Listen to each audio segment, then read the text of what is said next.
everyone, to episode 153 of the Battlecast podcast. I'm your host, Caleb Peng, joined by the clown that just keeps not clowning himself, Anicor Coriander, Hey, look, Missy Williams. I got to go to work, so obviously, We all thought you worked at the circus, so we thought you'd be dressed for the occasion, but... yeah, well, okay. They don't like me to come in and work attire, you know. Well, we gotta, for those that are tuning in right now, this is a deep cut, but back when Speediest Chief was on the podcast, there was a Twitter account that came about called Speedy Hot Chip, and the name was "Has Speedy Eaten the Hot Chip?"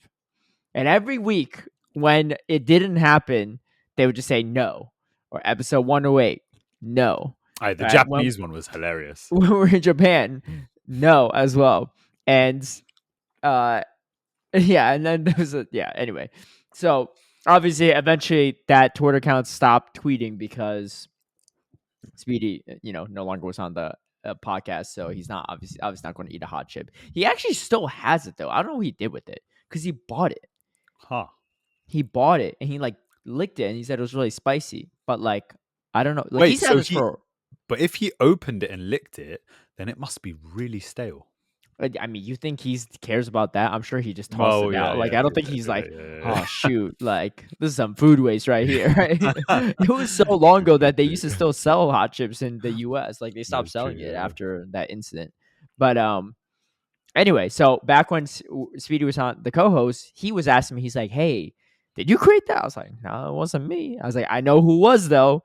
Because they hit me up for that picture of him beardless, right, shaven as the profile picture.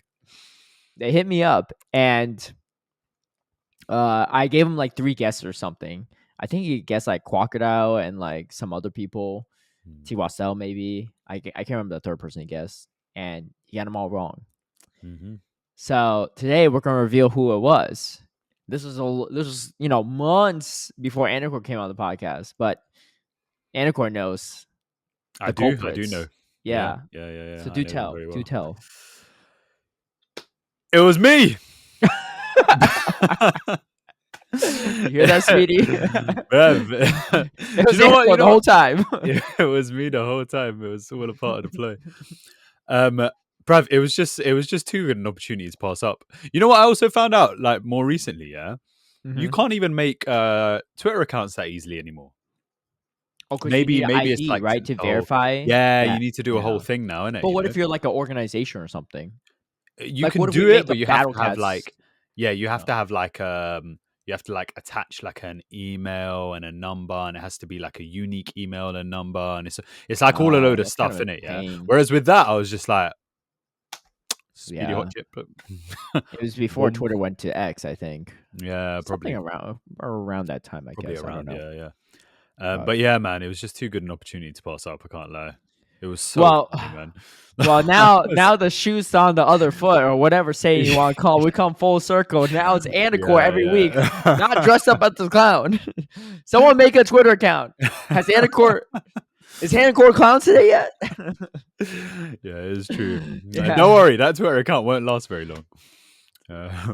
So you say we know it. I don't know how many weeks.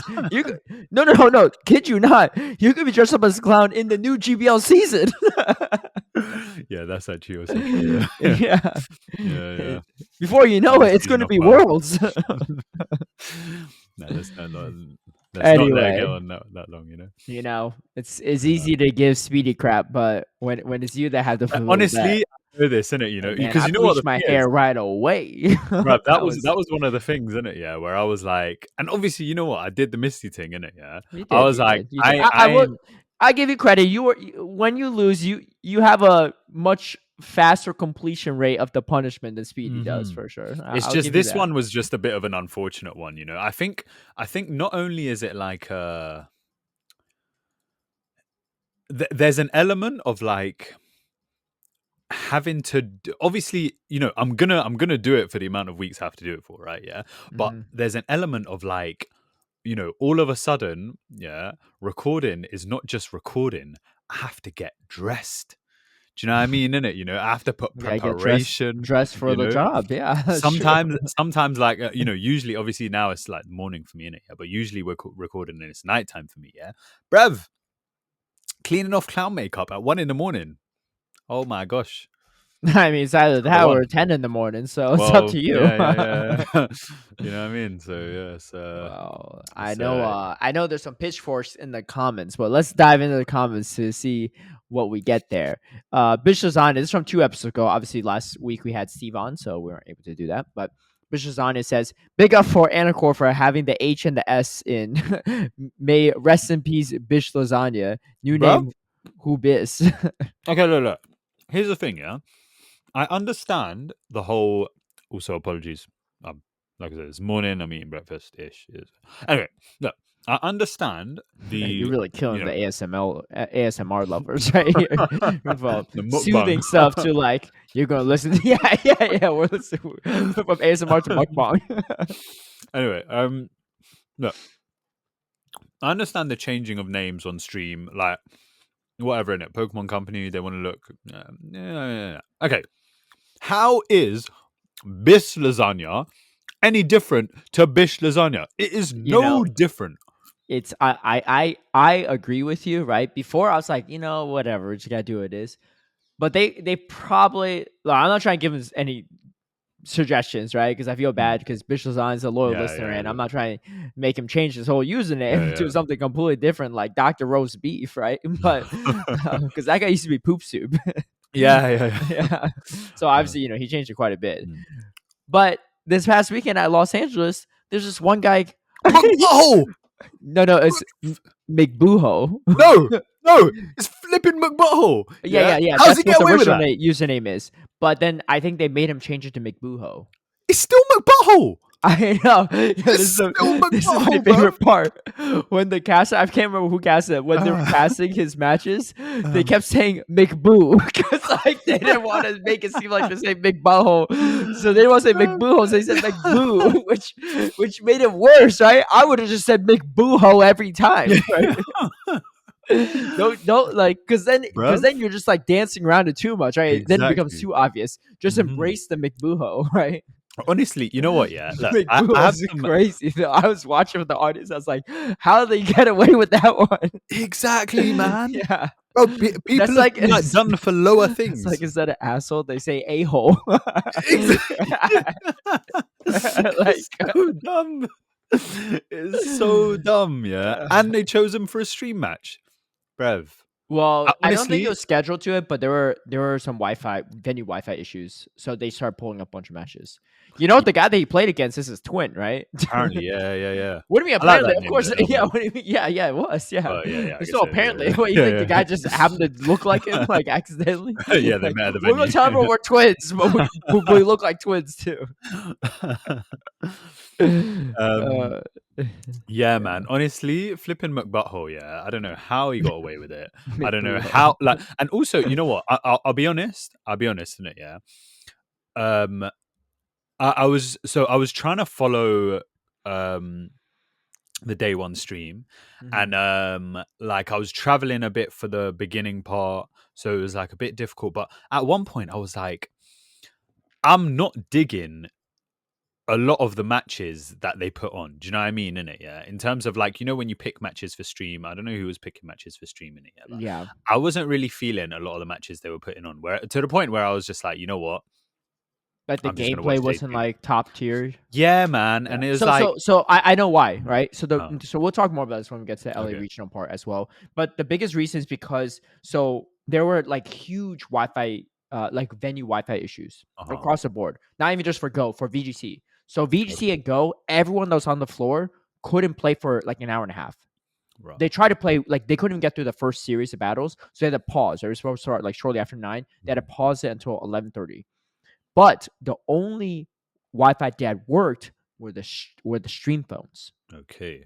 So what they end up doing is they kept pulling round 1 pairings because they couldn't go any further in the tournament because they can't pick up a round 2 or round 3 pairing because the other people didn't finish, right? So even like there's just like you wouldn't have an opponent, right? Even if one person completed it, even so and it's not even possible. There's no one person because if you complete the only people that complete the match are people playing on stream.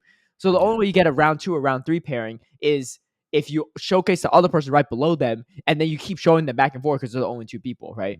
So essentially, what happened is they just kept picking like essentially like round 1, round 2 pair, like the first round pairings. So like sometimes the skill level maybe it's not going to look like a winners finals or winners, losers finals kind of matchup, right? Obviously we got more of that towards the end, but that's why we couldn't. I don't think they could have showed all the matches because it just went on so late. Yeah.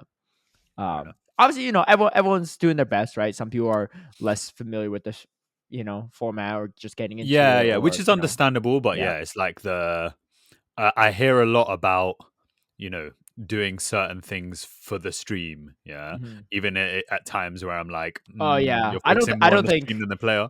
no, yeah, I don't think they're like purposely trying to pick like lesser known players, which to be fair though to them, like is a great chance for them to get showcased that don't usually get showcased, right, in those first early rounds. But that's why, right?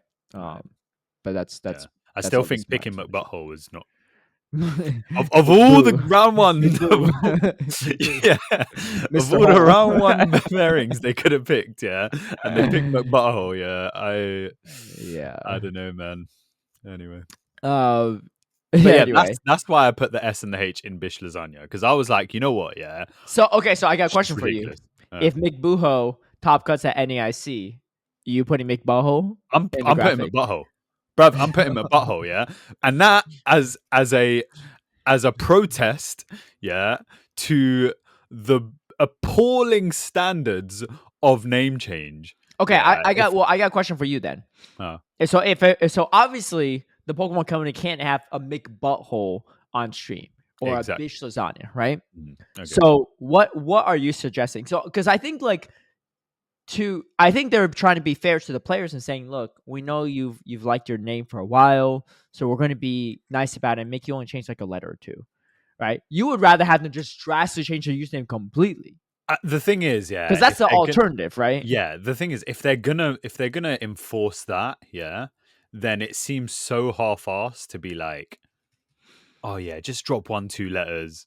It's just like, it seems dumb. It doesn't seem like it actually but does. I think it's more so like for those that don't know, right? If you know it's McButthole, you know it's McButthole, right? There's no way. But I don't think anyone didn't know it was McButthole. Well, there's some kids, right? Like let's say you're like a 4-year-old, 5-year-old, you don't know. No, you're just they're the ones who know McButthole the most. My favorite player is McBoo, right? They're the ones who know McButthole the most. Yeah, maybe I don't know. I don't know if they'll know what a Bish Lasagna is, though, right? That one. That they probably wouldn't know. But then at the same time, it's like, because then they also made him change. Because this was what made it worse, right? Is on day 1, it was Biz Lasagna, and then day 2 they made him change it again because they were like, we need 1 S in the lasagna and not 2 S's, and I'm like, why is that? Why is the lasagna the focus point here? Exactly. That's what I'm saying. It's just stupid. This is an Italian tournament. Like, it's so dumb. It wasn't even Italian. It was Swedish. So this is what I'm saying, isn't it? Yeah, it's like the standards of name change is just dumb, man. Like, because the thing is, if you're gonna do that, just don't do the name change in the first place. Yeah. Do you know what I mean? Like that. It's just such a dead compromise, but. So when Bish Lasagna has to change it completely to Mr. Lasagna or something, it's going to be your fault, right? Because he's got to go for a huge name change next time. Yeah, but you know what? Like, look, they set these rules, Don't do it if you're going to do it half-assed. Do you know what I mean? Like, I don't know. I get what you're saying, and I'm like asking myself the same thing, But it looks so dumb, man. It looks so dumb. It's like, oh, what? You made him change the whole name for that? I will say Pokemon Go is Pokemon Go is a little bit annoying with just the leaderboards because like you were trying to figure out who this Chris M guy was on the. Did you figure it out yet? No. I reckon it's this geezer called like the Ox 5005 or something like that. What? That's my best guess. Oh, I've never heard of him before either. I don't even know who the Ox is. Oh, well, anyway, because if you look at the Play Pokemon Championship points leaderboard, it's so convoluted too because there's no standardization. It's some people, it's their full name. Some people, it's like a Chris M, right? Or like a Chris R, right? Chris Reisner. Reis might just put his full name. I don't know. I'll just give you an example. But remember, some of them is their in-game username. We got Adib Khan is I'm a derpopotamus or whatever. Yeah, it's because that was the username. I would have never. Yeah, I know. Who would have known? I know because back when I was locals with him in 2019 when we played Sylph, that was his old like Discord handle was I'm a derpopotamus or something, and that was his Reddit username. I don't know why he changed his username in Pokemon Go to Adib Khan. Like he just stuck with I'm a derpopotamus, but that was just like his handle that he used, and I guess he had a handle for PTC. PTC like back in the day, probably because I don't know, he played like some VGC or TCG or something like when he was a kid. I don't know. But anyway, so like there's just like a huge lack of standardization. It gets a little bit weird, but that's a whole different set of issues that I don't know. There's just too much backlog, like inconsistencies for TPCI to probably handle, but I don't know. One thing I do want to say though, is I do like the fact that we use usernames and not like government names like the other games in it, because the government name thing is so funny, man. Huh? For the no, not for doxing purposes, isn't it? It's just because it's funny, It's like most of the people in the other games kind of also. I mean, look, they've been established now, so they kind of go by their first and last name, just because, like, that's what comes on, like, the pairings or the streams and things like that.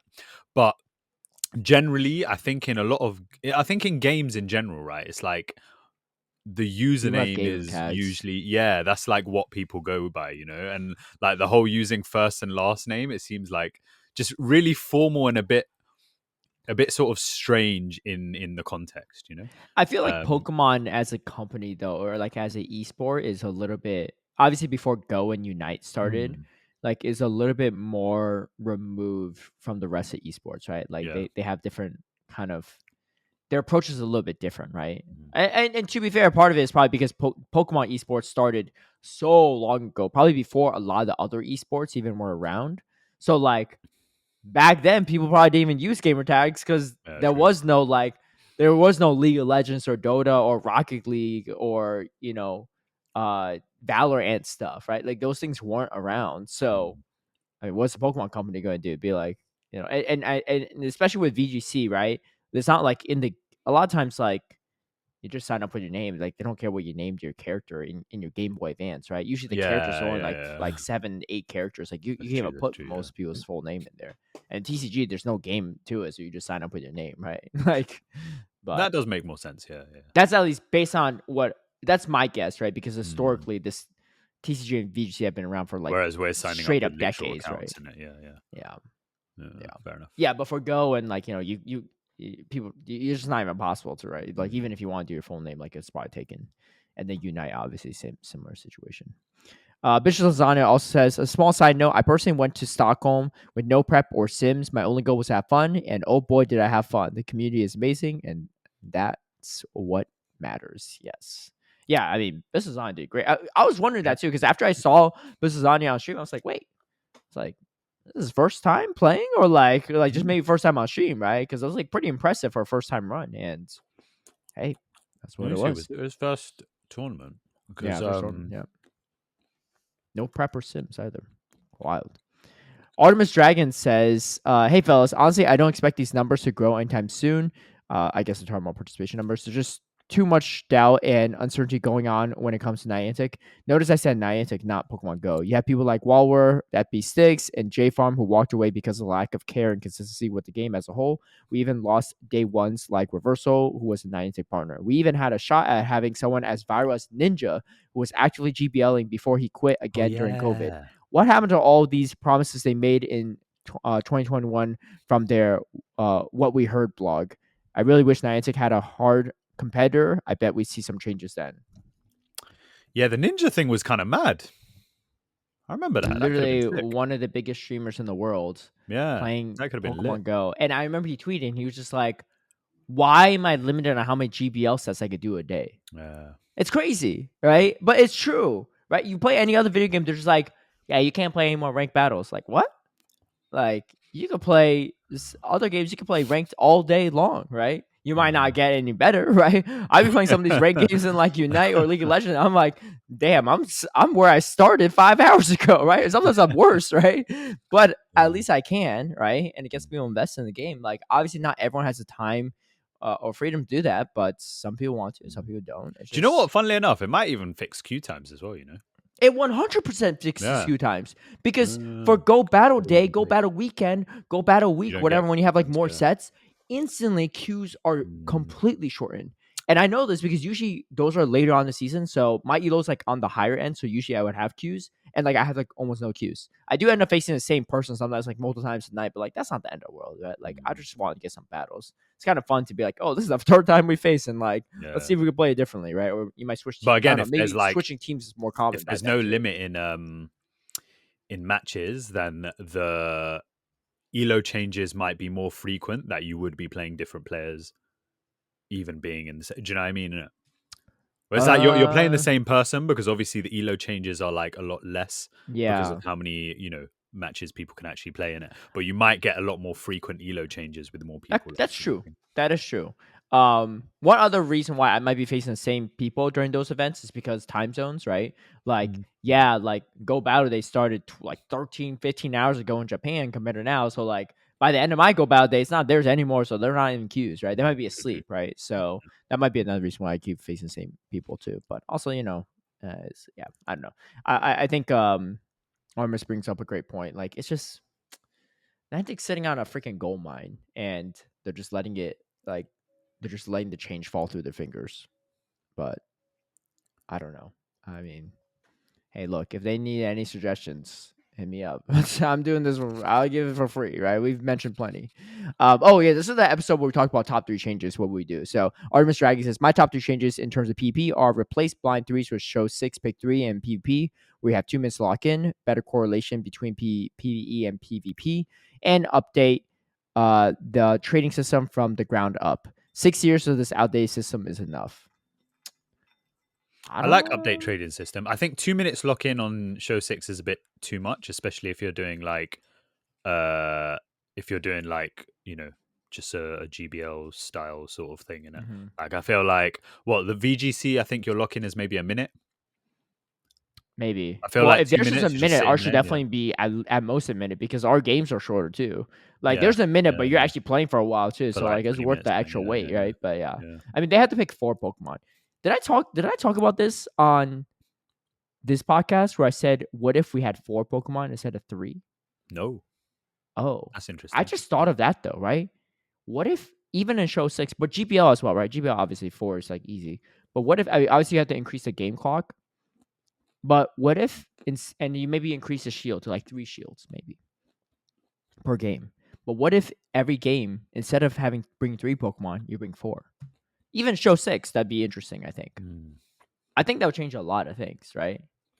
Like, it's hard to be hard counter in the lead, the second swap, the third swap, and the fifth, and the 4th Pokemon, right? Like, you get a lot more neutral play through this, right? Like, That's an interesting suggestion. Yeah. Wouldn't that be interesting? It's not like a crazy thing. Like VGC uses 4 too. I mean, they play doubles, but still, they use 4 out of 6. I don't know how hard that would be for Niantic to code that. Yes, PvP battles will last a little bit longer, but our games are pretty short to begin with, so that's not actually that big of a deal. TCG and VGC, man, their games last forever. I mean, and then and we're talking about outside of Pokemon, other esports games, their games last a long time. Like one game will go on for like 30 to an hour plus, depending on what the game is, right? I feel like the 4 Pokemon thing would go really nicely with like a slightly shorter switch clock as well. Yeah. You know what I mean? We could do shorter switch clock. That'd be like a nice little dynamic. That'd be chaotic. That'd be fun though. That'd be chaotic. Yeah. You really gotta bring out the notepad for that one too. Like, what was their 4th Pokemon? Forget the counts, right? Ishikawa boy gonna have to get a lot of calculators for that one. But I think that'd be good though, because it allows for more skill expression, right? Yeah. It would like Niantic, you're listening, stray right? closer you still listening to this podcast or what? Like fighting games. Do you know what I mean? In terms of like, yeah, I feel like fighting games is a good comparison, where obviously the game's not that fast paced, but like that's like as far as it could get is an actual fighting game. Yeah, I think it'd be kind of cool. 4 Pokemon. All right. If I get partnered with Niantic, I'll throw that in.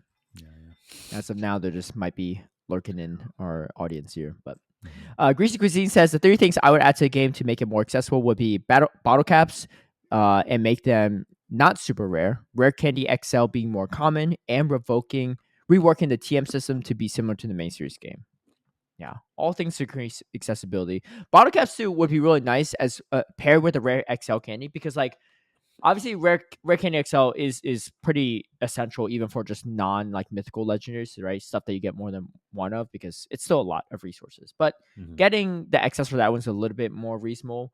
The tough part with mythicals is not only is it hard getting the XLs, if you don't have bottle caps, what the heck are you gonna do with this 12, 11, 12 Zarude? Like, yeah, I have the XLs now, but like, do I really want to make this like piece of garbage? Right? Yeah, like, dude, this thing might struggle in Ultra League fully powered up, right? Let alone Master League. Like, what? So, yeah, I mean, the disruption wouldn't be that big, but I'm just joking. But I think that it would be important, I think, to do something with the IV manipulation, because, I mean, even if you could trade Zarude, it's still a pain, right? Because people don't even have enough to trade, right? Who's going to give away all their Zarude for lucky trades without asking one back, right? Yeah. So, but we can't even do that, right? We can't even trade the Zarude. We can't even trade the Mew or Deoxys or whatever. And Deoxys you can rate multiple, so it's not a great example, like Celebi or whatever, or Meloetta, right? You can't even trade for these, so like you're just literally stuck with it, and then maybe a couple years down the road they give you another one and you have another shot at another 12 12 12, right? Then like like what's the point of all that? Like I got another Zarude and it ain't no better than my previous one. But T-Wasel says hard to know where the Latin travel awards will end up because there's still multiple Latin special events to go, plus locals, plus anyone going to NIC could make a big jump in the rankings.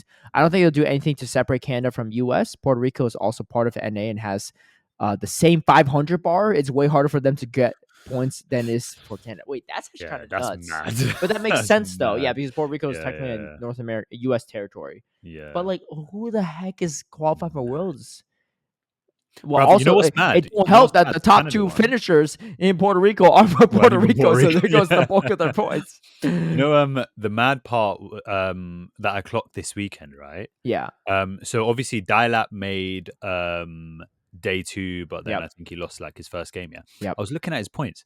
Dialap might not qualify for Worlds. Oh, I know. He has to get insane. He has to get top 8, I think, at Worlds to qualify.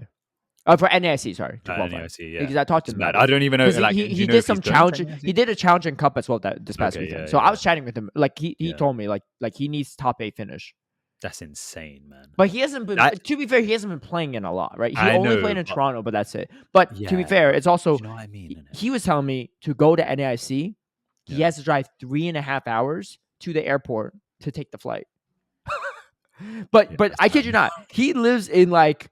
I haven't been, so like I don't know, but he lives in Alberta, Canada, which is like in the middle of Canada, and it's like really rural. It's like they say it's like the Texas or the South, like the southern like Canada, essentially, right?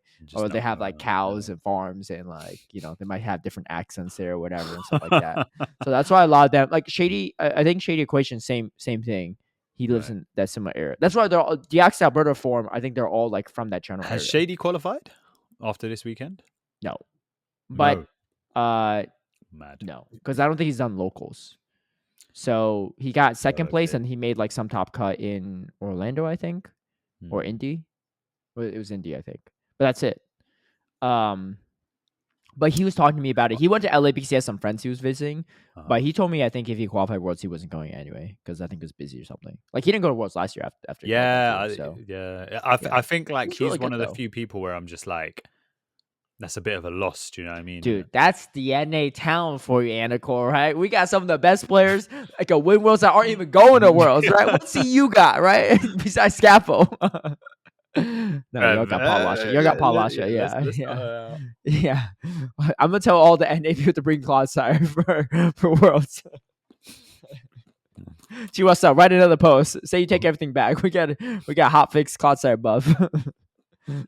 We got too much. No. But I think like at least all the good EU players that I know are qualified for Worlds and are probably going. Whereas NA, I feel like there's quite a few that don't have the points to go or just can't go for whatever reason. And honestly, looking at I mean, with the US, it's a bit thingy, but Canada definitely for sure. But looking at the comparison, I'm like, I understand maybe initially where they're like, okay, 500 and 400 because NA has locals earlier and then, the EU doesn't have locals, right? But the way I'm looking at it now, I'm like, honestly, our opportunity is just as much, maybe even more than players in NA, and we have a lower bar. So I'm like, I feel like they can very easily. Well, no, to be fair to EU players, like you all do have less total regionals than NA. We have less total, but the thing is, access wise, yeah, travel seems way easier, man. Yeah, way easier. I think I talked about it. Like, I think early on I argued that like, oh, the travel's not that big a deal. Like, where's the NA excitement? But looking at it more closely, especially after a full year, because obviously, I'm going to Bologna this weekend, isn't it? Yeah. And so I was like planning that, and I was just like, and again, maybe it's like a bit of privilege, like being in London. But how much is your trip cost? Just out of curiosity. Okay, so I left it a bit late, yeah. But if I'd have booked it when I was planning to book it, it would have been about £100 return just for the flights. £100 round trip. Yeah, just for the flights. What? That's like only $127, $28. Yeah. That's crazy. Accommodation, let's say accommodation would be Dude, that's insane. I think like a flight from here, from LA to like San Francisco is more than that. I know. And they're in the same state. It's like a 1-hour flight. That's crazy. Because I was thinking about next season. No wonder why all these Europeans are going to every freaking tournament they could get their hands on. This is pretty easy. Yeah. So this is why I'm living his best life. Apparently, he was already going to all the NA tournaments at like 10 times the price. Now he could pay like half the price. Yeah. Because I was thinking about like next season, and I was just like, oh, it'd be good to like go to some events now that I'm actually like living here again. Yeah. And I realized I was just like, actually, the amount of events that I can go to compared to like the US, wild. Yeah, absolutely wild. That's actually kind of crazy. Do you know what's also wild actually as well? There's and this is something that I'm going to look into next season as well. Yeah, because there's I need to find like something that scans flights and gives me like notifications. But there's rare occasions where, and I think if I'd have thought about it, there was actually flights to LA. Yeah, from London, which were about 150 to 200 pounds. That was one way. Just came here. But literally, you could just crash at my place. I would give you a spot. Literally, next season, I'm just I'm gonna like once the schedule's out, I'm gonna put all these American locations in like this flight scanner and just like get pinged whenever there's a particularly cheap price. I'm gonna look at it and be like, dude. Hey, maybe as well. We could box every other month at this rate, right? It could be going home with a black eye every time on a flight back to London. Nah, bro. I'm talking about Fight Club now. Just wait. But it's actually mad. So I feel like definitely I think obviously a lot of people are calling for changes in the championship point system next season in general. And I think one thing is obviously, any changes would usually have to keep the TCG and VGC in mind. So of course, I don't know how realistic it is. I mean, I think that they probably get more priority over us anyway when they're planning this stuff, because like they actually sell out too every event pretty much. But I think definitely I think some changes are in order in it, because there's definitely some imbalance. There's definitely some imbalance. Yeah. I think the 500 points is very doable for NA if you're constantly grinding for it. But you have to grind way harder, than the other. You know what? I feel like, look, someone who tops twice, and then let's say like the general requirement is like, or the general assumption is that throughout an entire season you fill up all your cups and challenges. I feel like that's not too hard of a task if you're going from the start of the season to the end of the season.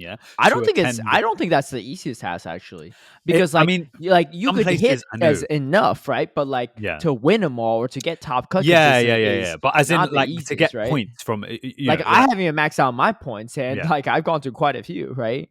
But I think it's not like to get points from everyone, even if it's not like, the max points, Yeah. and throughout the whole season, I feel like that's not too much of a big ask in it, because it's only 6, and you're probably going to go to maybe even like 20 challenges over the course of the season. Who knows? Yeah, obviously you might not have that much, but like for a general person, I feel like that's not too much of an assumption. That's not too much of a big ask, right? But then I feel like with that considered, having like 2 tops should get you over the line. And for me, honestly, I think 400 points is probably a sweet spot in that sort of case, where let's say you're getting maybe 80, no, let's say you top, you get 100, right? So if you're getting, let's say, minimum or maximum 200 from regionals, getting 200 from locals doesn't seem like too much of a big ask. I think 400 is a sweet spot. Yeah, maybe. I think that's a very reasonable amount. I'm only a little bit over 500, and obviously I haven't gone to a ton of tournaments, but I've gone to 2 regionals and an international, and honestly, the international helped a ton. Yeah. And like a second place finish at Portland also helped me a ton. If it weren't for either one of those two, I wouldn't even be qualified for Worlds. And I've gone to like a ton of locals too, right? Yeah. And I've won a few locals too, but I haven't I didn't win every single one I went to, right? So I haven't maxed out points there. But also like the challenges are easier to do. The cups are much harder because they can only host so many cups. Like I've only gone to 3 total cups. Like I didn't max out my cups because like it's not like I didn't want to go to cups. I just like I'm either not free or they're just not that many cups. And it's usually like a mixture of both, right? Yeah. So yeah, and I'm in LA, right? So like I can only imagine, if you're in Alberta, Canada, like ain't no way, right? Like it's just not gonna start recruiting these locals, Yeah, but the thing is, like, there's the population is way smaller and less dense than like a big city like London or LA, right? But I do think the your flight thing, well, you know how you say like, oh, it's maybe it's not fair because I'm flying from London to whatever, right? But like if I'm just comparing the prices to me, right? I'm at LA and that's one of the biggest airports in the country, and my flights theoretically shouldn't be that expensive. It's still pricey, right? If you're in a small city, small town, like that is going to be way harder, right? Like that's why you got like dial-up drive in 3.5 hours, right, to the freaking airport, right? That goes that far. But I do. That is interesting that you mentioned that. So if you should tell some of your buddies in EU too, so some of y'all can come over and fill up our numbers too, right? But but if they start moving, because I was surprised they had it in LA this year, because it's a big city, right? I thought before it was like, oh, we got like Peoria, Illinois, right? Or we got like some of these Midwest, cities because it's cheaper to host. I just thought it was like a money issue, like, oh, it's too expensive to host it in a big city, but once I host in LA, I was like, I think that's the case for but LA is a huge city, right? And like that can't be cheap. Like our venue was really nice, and it couldn't be cheap at all. But the moment that they did that, I was like, whoa, what if it's actually not a money issue, and they maybe just need to sort out some stuff, or maybe they're testing how the big ones do, right? And hey, like if they're able to host in bigger cities, that's definitely better, because travel to them will be cheaper. We'll talk more about this too. This is actually part of our tea topic as well that I saw earlier. But it'll be cheaper to fly to, and then more people can go to it, right? And obviously not even that, but if you're hosting big cities, there's going to be more people that live in the city that can go to it, right? Ain't not many people living in Peoria, Illinois. Like you can only get so many locals to go to it, right? Most people, if they're local, like you're driving a couple hours, right, at least. But you're not just like driving down the street, right? So that's definitely a huge part of it. But yeah, I don't know. We'll see how that goes. But yeah, that's kind of nuts. That Puerto Rico's part of NA. I mean, it doesn't seem like there's a ton of Puerto Rican PvPers at least, though. So maybe that's not as big or pressing as an issue, but still for the future, it's like, so that's kind of wild, because that's not cheap. But I don't know how they they just create a separate region for them. I don't know. Like looping them with LATAM's not even easy, because they're on their own island. Like going to Brazil is super expensive. Going to Brazil is probably more expensive than going to like Indianapolis for them. Yeah, but it's like it's more about the points as opposed to like where they can get access to. So them having 300 points, I think, makes more sense, because again, Mexico's in the same sort of situation where like they're North America, but they're pooled with LATAM. They get 300 points. Dude, honestly, I feel like Mexico's like got it the best. Yeah. They have a lot of they're like kind of in between. Like New Orleans is like only a little bit above the Mexican border, like Mexican US border. Like, for sure if they're hunting that travel board, all 7-Eleven definitely go to NAIC. I mean, they probably were before anyway, but they're definitely gonna be there, right? Like now I remember. Now I realize why Hard Jeff's going too. He said he was going a while ago, and I get it. I want to see Hard Jeff at UIC, dude. That'd be cool. Yeah. But he's definitely grinding too. I saw he was selling his playmats too. His like champion playmats and stuff. But Barvis just like, hey, like help fund my travels. So props to him. He's making it work. Leonardo Yoon says, I commented before. I'm a long-time listener since episode 4. Holy, episode 4 is wild. Man. I'll make sure to comment more often so you all can remember me. Okay, sounds good. Our apologies, right? I don't know how many times you commented before, but I think it's been a second since I've seen your username, obviously, because we both thought it was the first time. Ivy Pip says, the disrespect for Gudra is wild after it finished second in a competitive tournament. Wait, what tournament? Oh! It was the APAC. APAC one, yeah. But then we agreed that if Shenlena just had an Altaria, he probably would have just won, right? Or had a way easier matchup. Yeah, do you know what the thing is? I still kind of back Gudra in it. Obviously, we'll talk about that. We've now when we get to LA Street. But I mean, Ivy Pips. So Ivy Pips, he's actually one of my patrons as well, and he's a big Gudra enjoyer. Ivy Pips is pretty high on the leaderboard as well in GBL, and I think he's been using Gudra. But he was in my patron streams talking about it, right? When and I was streaming on Friday before the regional, and obviously Butters didn't end up going, so he didn't bring his Gudra. But we're talking about it, and then I was like, I'm telling you, like, I think it's okay in GBL at times, right? Especially if you cheese him with a Draco Meteor. But in Show 6, like, there's just no way, right? You get away with that as easily, right? It's just like a worse dragon type. As I'm talking about it, I queue into a Gudra, right? And I was running Gligar, Shadow Sableye, and Lickitung. And I think I faked, like, I baited with an Aerial Ace or something, and I swapped my Shadow Sableye. I'm like, man, they throw a move. I'm like, I mean, I could take a Power Whip too, if worst case scenario. One shot by the Draco, right? I saved by. End up losing that game, right? Later that same set, it was my final battle of the day. I faced another Gudra, right? Again, I lose again. I was like 0-2 on Gudra against the day. And IUP's like, I told you. I was like, look, if anything, this only proves my point that it has play in GBL, but just not Show 6, right? I was like, ain't no Gudra going to win a tournament. But second in a competitive tournament, okay. I mean, there's been more Bastion winning tournaments so far, right? And Shadow Mawile. So, but hey, maybe we'll see. I mean, a Spark nerf on Lantern is not really helping Gudra by any means. IPS also says, I definitely am way more positive on the Gudra after using it across multiple GBL metas and hitting my all-time high leaderboard placement. GBL teams are mostly BS, but it has taught me how neutral/good it could be if you understand the matchups. I think it has potential in play, but I guess time will tell. I mean, there's not much time left this season. I'll just say that. I mean, there's a community day coming out. And I know Butters is hyped about it, but I commented on Butters talking about it too. I was like, look, they're going to get Gudra another 3 moves before you just give up on it like Ampharos, right? Ampharos got like 20 different moves in a year, and it's still not relevant in Show 6. Just yet. Don't write off Gudra just yet. We'll see. I think it has. I will say, Gudra is definitely better than an Ampharos in Show 6. Yeah. But I mean, right. That's just so I think at least there's that, but I don't think it's going to be super meta.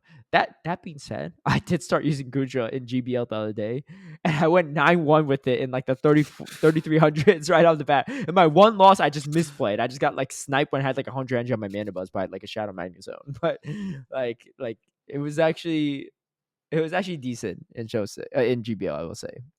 But anyway, we got a few more comments. This is from our episode with PP Steve. Trainer Pond says, tuned into the YouTube version for Spotify because I wanted to see the continuation of the Clown Fit Anicor, but he let us all down. Gotta hold this man accountable. Yeah. I'm trying, Trainer Ponce. I don't know what I can do. I can't fly over to London, beat him up with boxing gloves, and force him to put on the clown makeup. You know? Yeah, that wouldn't have happened anyway. But yeah, yeah, that's right. Yeah, I can't find a flight in time. Everything else is possible. Yeah, that's the problem. You been training or what? Trainer Ponds. No. Don't worry. Why would I be worried? I'm feeling relaxed after that one. You're the one that should worry. PP Steve says, thanks for having me on. It was a lot of fun. Still disappointed that I wasn't graced with Clownicore X333, X111. Or is this the Anicor the 8th, right? Is that what it is? It's Roman numerals. It's the 13, isn't it? But the 13. Sorry, my bad. Sorry. Man, I don't use Roman numerals too much. You know how it goes, right? Someone else said the 8th. I feel like it was you. I feel like it was. No, it wasn't me. It was the first time I ever said Anicor the 8th, right? Someone else. So you're Anicor the 13th. What? I don't understand. What's this? It's like a reference to Kingdom Hearts. Oh, so there's you got a Dragon Ball Z and a Kingdom Hearts reference all built in one. Yeah. All built into one. Yeah. What a nerd. Anicor was taken. Here. That's why. Yeah. Oh, okay. Literally, like, you know what the worst part is? What year was it though? What do you mean? What year did you try to make it? Because you didn't start. As soon as the game came out. Yeah. Oh. No. You took a break. That's what it was. Okay. No. As soon as the game came out, I tried to register Anicor and it was taken. And I'm like, bruv, why? Do you know what I mean? Yeah. Can you find them on Campfire, maybe? Like, just search up Anicor? I don't know. Because you can't search up, like, them in the game. Yeah. That's wild. I'm pretty sure their account's probably not active anymore, too. I haven't heard no Anicor. Yeah. I mean, I don't know. There's millions of players. Maybe they still play casually, but... Rocket Claire commented, actually, Caleb, I can't believe you remember that time we played in GBL Season 1. It was actually Clefable, not Wiggly. I still have the recording. And then she posted the recording. That's crazy. Wait. So it's in the comments. I'm just watching real quick. All right, so she went Azumarill into my Deoxys defense lead, and she had Play Rough Hydro, right? Wait, send me a link. What did GBL look like in Season 1? Oh, it wasn't too bad, actually. It was Sylph Seed, like the early Sylph days. That's when it was particularly bad. For anyone that's curious what this looks like, definitely check out our PP Steve episode and the Rocket comments, the link underneath. So, all right. So Azumarill versus Deoxys. I'm gonna accommodate this, right? I go for a Thunderbolt, get shielded up. She swaps out. Oh, this is the old switch mechanic, so it looked kind of funky. Switch to the Umbreon. Gets a foul play off against my Deoxys defense. I still have 2 shields. I throw out my first shield as well. Here I swap in. Oh, I'm coming in Venusaur. No Shadow Types because I don't think Shadow did any extra damage back then. Is it just me yet, or is it just looking crispy? The graphics? I think, the graphics do look kind of good. This kind of crazy because this is 2020, 4 years ago. Yeah, exactly. Good optimization by Rocket Claire as well. I definitely didn't know how to optimize back then. You see, my Venusaur just barely hanging out to get a frenzy plant off. I think she lets us go. Okay. All right. Even though Azumarill in the back, you could probably bubble this down. Oh, actually goes in for the Clefable Charm down instead. All right. I got 2 Pokemon left. What's my third? Haven't seen it yet. And it's going to be a Haunter. Okay. Wait. Hold on. Core Breaker here. You can cook. I lose this somehow. So I throw the Shadow Punch, right? We get the Shield Bait. Pretty good. I'm going for another one. These Charms are starting to chunk. Rocket's lagging a little bit as well. Comes in, catches a move on the Azumarill. Ooh, pretty good for Shadow Punch. It is. Catches the Shadow Punch as well. And she's got a ton of energy. Oh, I go for the Combo Blade, though, with Deoxys defense. This was not easy to do back then. Oh, landing the Thunderbolt. Okay. She goes for the Play Rough. I think maybe 1 Hydro's not enough. I don't know. Or do I still have a shield? Oh, I still have a shield. Okay. All right. We're going for the... I'm just trying to count down. Gets another Play Rough off before I get the countdown. Obviously, not going to get the countdown. I do finally shield. Okay. Wait, how do you lose this? I don't know. I'm trying to count down. I'm full of energy. How do I lose this? I throw. What are you doing? Oh, okay. Why wouldn't I throw the move at the Clefable? Yeah. I throw the Rock Slide. Oh, I don't have Psycho Boost. Yeah, right, because I Thunderbolt. Oh, and then she had a Meteor Mash for the Haunter. It was the catch. Man. It was the catch on the Azumarill that won it for her. Catching back then was not easy because you had to pull up the Switch menu and do it. If anyone doesn't know what I'm talking about, gotta check it out. Hey, that was a great play by her. She played great. Yeah, it was that's why it was a memorable game, at least for me. But anyway, yeah. So I do remember that one, but I don't remember how it went. But clearly, yeah, it was well played by Rocket Claire, who still playing well 4 years later too, maybe even better. But yeah, I'm thinking, man, I got the Core Breaker too. I got the Shadow. I got the Haunter into a Azumarill and Clefable. How do I lose this? Embarrassing on my end. Rip. But GG's. Deserve the follow. Instant follow on Twitter.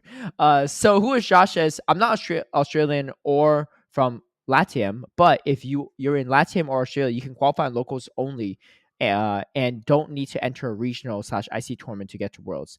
I would have 2 leagues: local league standings and world standings. Your world standing would be your local points accounted for in the overall CP. You shouldn't, as a player, be punished for not being able to travel to these regionals or ICs because they can be expensive and getting time off work commitments are hard. I would have the prize breakdown on CP, then win / loss record to position each player.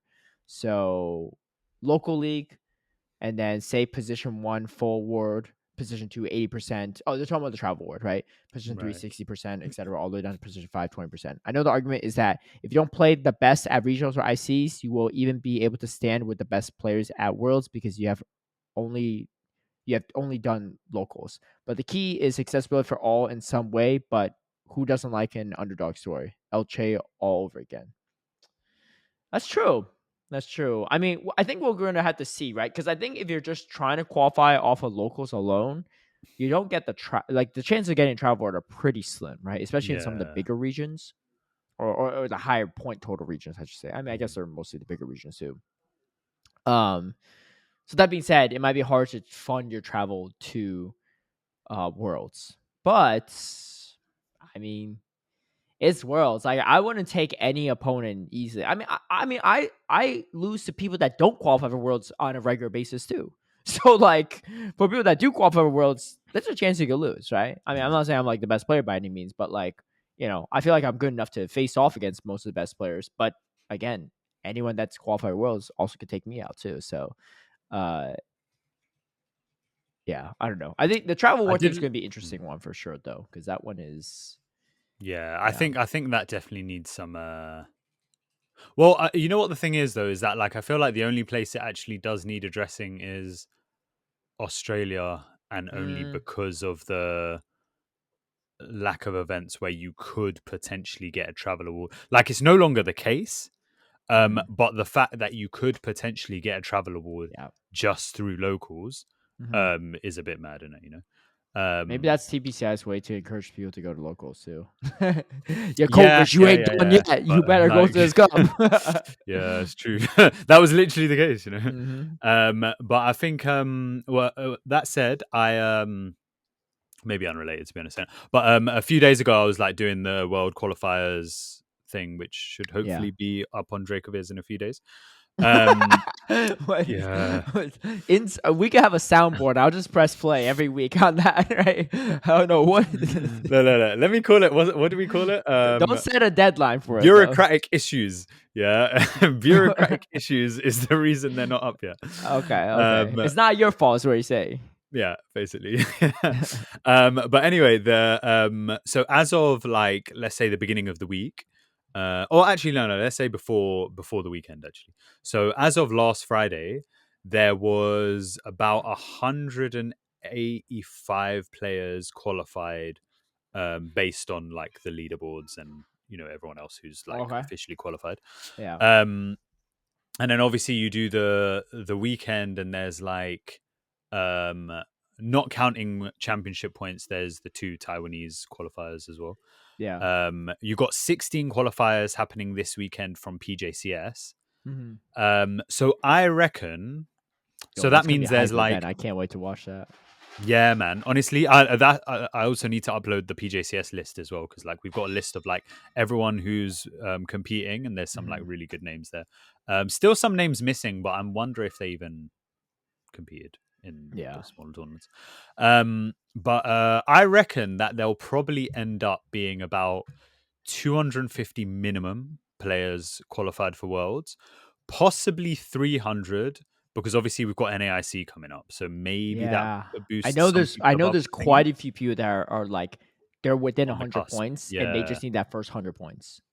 So possibly 300, which is wild. That's like pretty much more than double of last year.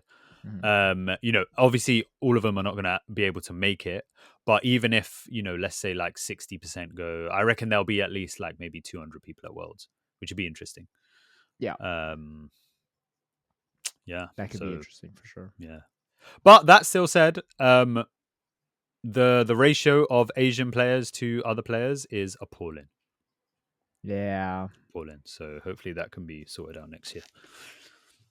Yeah, that's a tough one too because like it's not in the hands of TPCI at that point, right? It's Exactly. TPC's Yeah, hands, and they're like yeah, above TPCI, so like yeah. I don't know. Shameful for them, innit? But Yeah, I mean, it's not. I'm not even saying shameful. It's just like tough. Like yeah, I don't know. I think like because it's a tricky issue. Like I'm sure people within TPCI want to increase accessibility for those countries too. But Serge says it was Dr. Trotter and Maddie Wills who went to Santiago Worlds season 1. To the Australians that went all to Santiago. That's wild. Hey, but hey, props to them for traveling all the way sick there holiday. too. Yeah, definitely. Going to Chile. Yeah, that's to compete too. That's wild.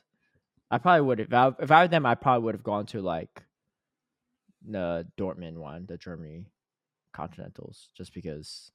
I mean, this would go Might be too, but cheaper to go to South America. I'm not I it don't might know, but be. I maybe. think I would just be scared, like worried about the language barrier. Right? It's already stressful enough competing, right? But then like the language barrier on top of it could be a little bit tricky. But hey, props to them. It's good to see that they're braver than me at least. Especially back then. I never really traveled internationally back then, so I definitely would have been like nervous or whatever. That going to Germany was like the first time I traveled internationally in a long time.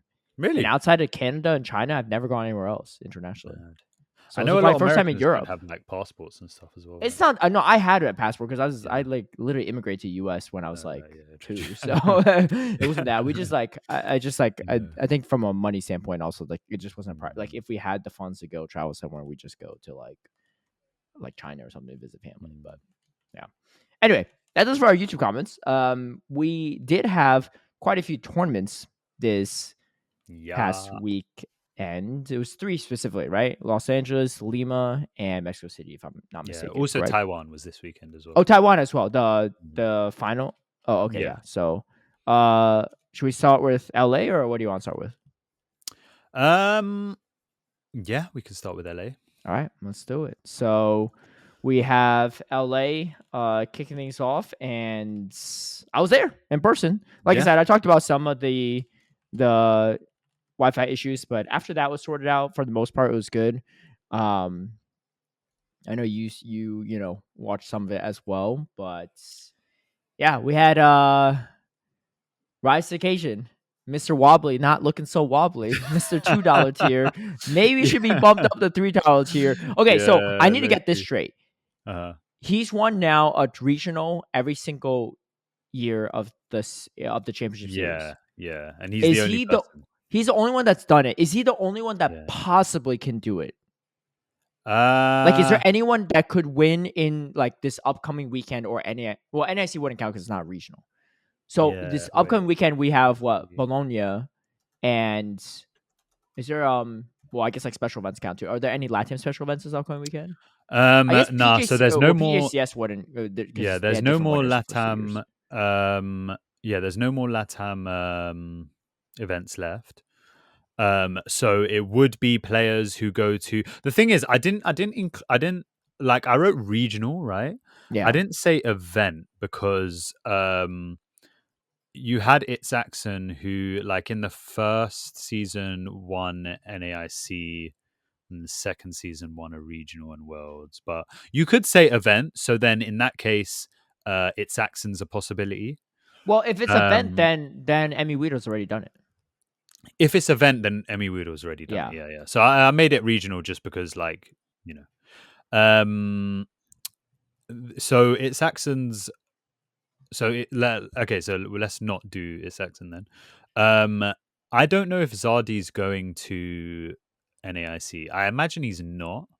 Well, but NAIC is not a regional either. Oh yeah, so yeah. It still wouldn't count, right? Yeah. So really, it would just be. It would have to be someone in EU for Bologna, or someone going to Bologna. Is there any person that from EU that's won the first and second year? No, I mean there's. Emmy Weedle.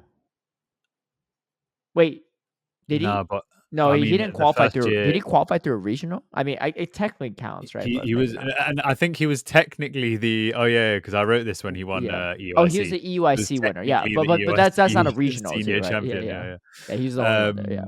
Yeah. Yeah. So yeah, Emmy Weedle can't either. Yeah, because he has a winner. Um, We had the special region. If we specify any event, then Emmy Widow's already done it technically. yeah, I think it would be. I don't know if EJ counts, but EJ's not even. I don't even think he's No, playing. EJ didn't win the first year. He won LCQ. I don't know if that counts. No, that doesn't. That's No, we're talking about. okay. If we're So going to specify regionals yeah, only, we're not going to add yeah, LCQ to it, right? yeah. So in that case, no, He also didn't there's really no one. win the LCQ. He just tied for second, like first and second, right? Because there's two Yeah, people true, that true. won Yeah, it, yeah, right? Yeah. So no, there's no one who can. Wow. Okay. Not a regional. Yeah. Zardi was the closest because he was in the final in Goiânia. Can someone fly Zardi out to Bologna? Yeah. So yeah, impressive stuff. I mean, there weren't a lot of regions the first year too, so there's only very few people that did it, that could do it. Mm-hmm. Funny enough, I know Reis was going to LA. I don't think he was telling a lot of people to do it, but I think part of it is because he's already qualified, right? Part of it is like maybe just for the competition, but also because he's still chasing that travel award. He wants to lock in spot. And I know Arrow was going for that too. And let's just say he's a little bit ahead of Arrow now after this weekend, right? Straight 200 points to his name. But yeah, what event it was. It was pretty wild. Look, so I made the meta read that Umbreon would be pretty strong in this meta. Yeah. But I didn't run it myself. I just recommend to some people. And one of the people that I recommend to freaking beat me, T. Wastel, right? The team he ran was a team that I created, right? And he took it, right? And I kid you not, right? Let me just tell this story. So I won the first 2 rounds, and then we faced off in winners semifinals. Of course, like we were almost never in the same bracket. Somehow we were. We're on the same side of the bracket. It was me, him, and Adib, right? And all three of, I mean, like T-Wastel, like he stayed with me. He'd like crash at my place, and then Adib was pretty close by too, and we all like scrimmed together and stuff like that in a group chat.